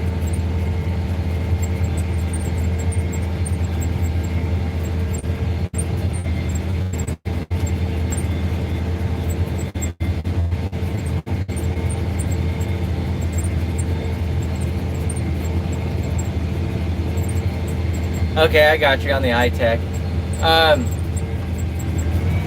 We got the auto steer and stuff, but as far as like getting it to turn around on the ends and whatnot, no, we don't have that. We actually don't even have anything hooked up to the My Operations, if you're familiar with that. But like, we run Green Star, and all of our Green Star stuff, like we started actually buying more Green Star rate controllers. Like the setup is on a Green Star rate controller, even though it's a Dickie John exchange tube.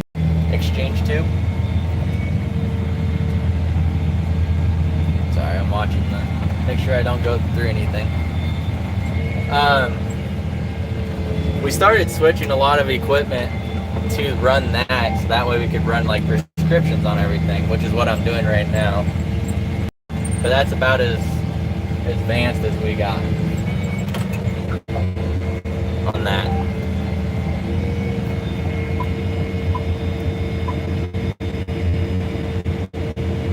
I'm gonna try and do the end here because I have enough fertilizer, but I don't think it's gonna work. Last time I tried it, I plugged horribly and I got really mad and I quit. Sounds like a really, really bad excuse, don't it?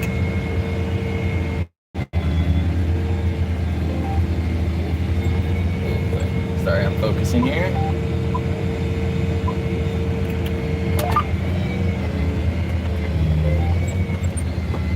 We'll see how bad we plug. Everything is so grassy this year.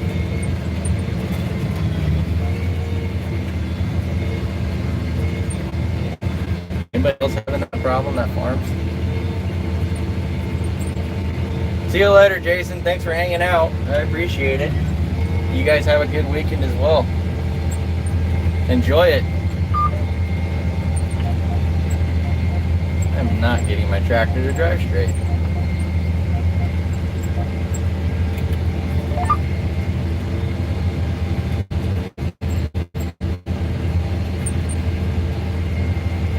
So far it's actually working, but what happens is, like over there you can kind of see it balling up,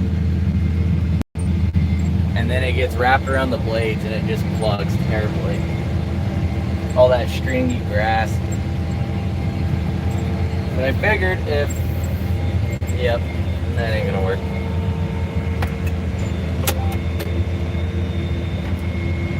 So I don't know, let's see if you can see it. So I just plugged and I picked it up. But I'll show you. You can see that big ball of trash right there. That's all grass and stalks and stuff. And that just seems to be what happens on my luck every time. So that's why we got the disc down here, which I'm done fertilizing now. Everything is done on this 80. So I'm gonna go drop this tank, drop the rig, hook on the disc, and do my ends. And then it's probably getting later than I thought already. It's almost 4 o'clock already.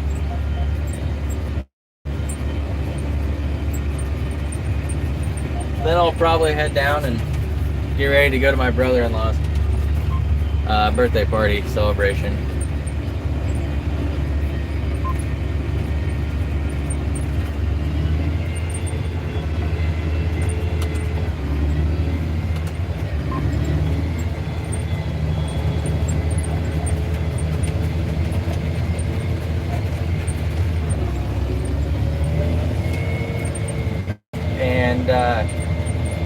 I'm gonna head over here and unhook this last tank and then do some ends, and then I'm gonna go enjoy my evening. But thank you guys for hanging out with me. It's been a lot of fun. It's nice talking to everybody and seeing what everybody's up to. So whatever you guys are doing this weekend, stay safe. Enjoy the weather if you have good weather, and if not, stay indoors. Because that's what I'm gonna be doing when it gets cold, as much as possible anyways. And make sure that you guys enter that giveaway if you haven't already, about the guessing the weight in the trailer or the bushels. That is ending on Sunday night, and the Monday video will have the winner in it, so be on the lookout for that. Alright guys, have a good weekend, and we'll see you next time. Take care.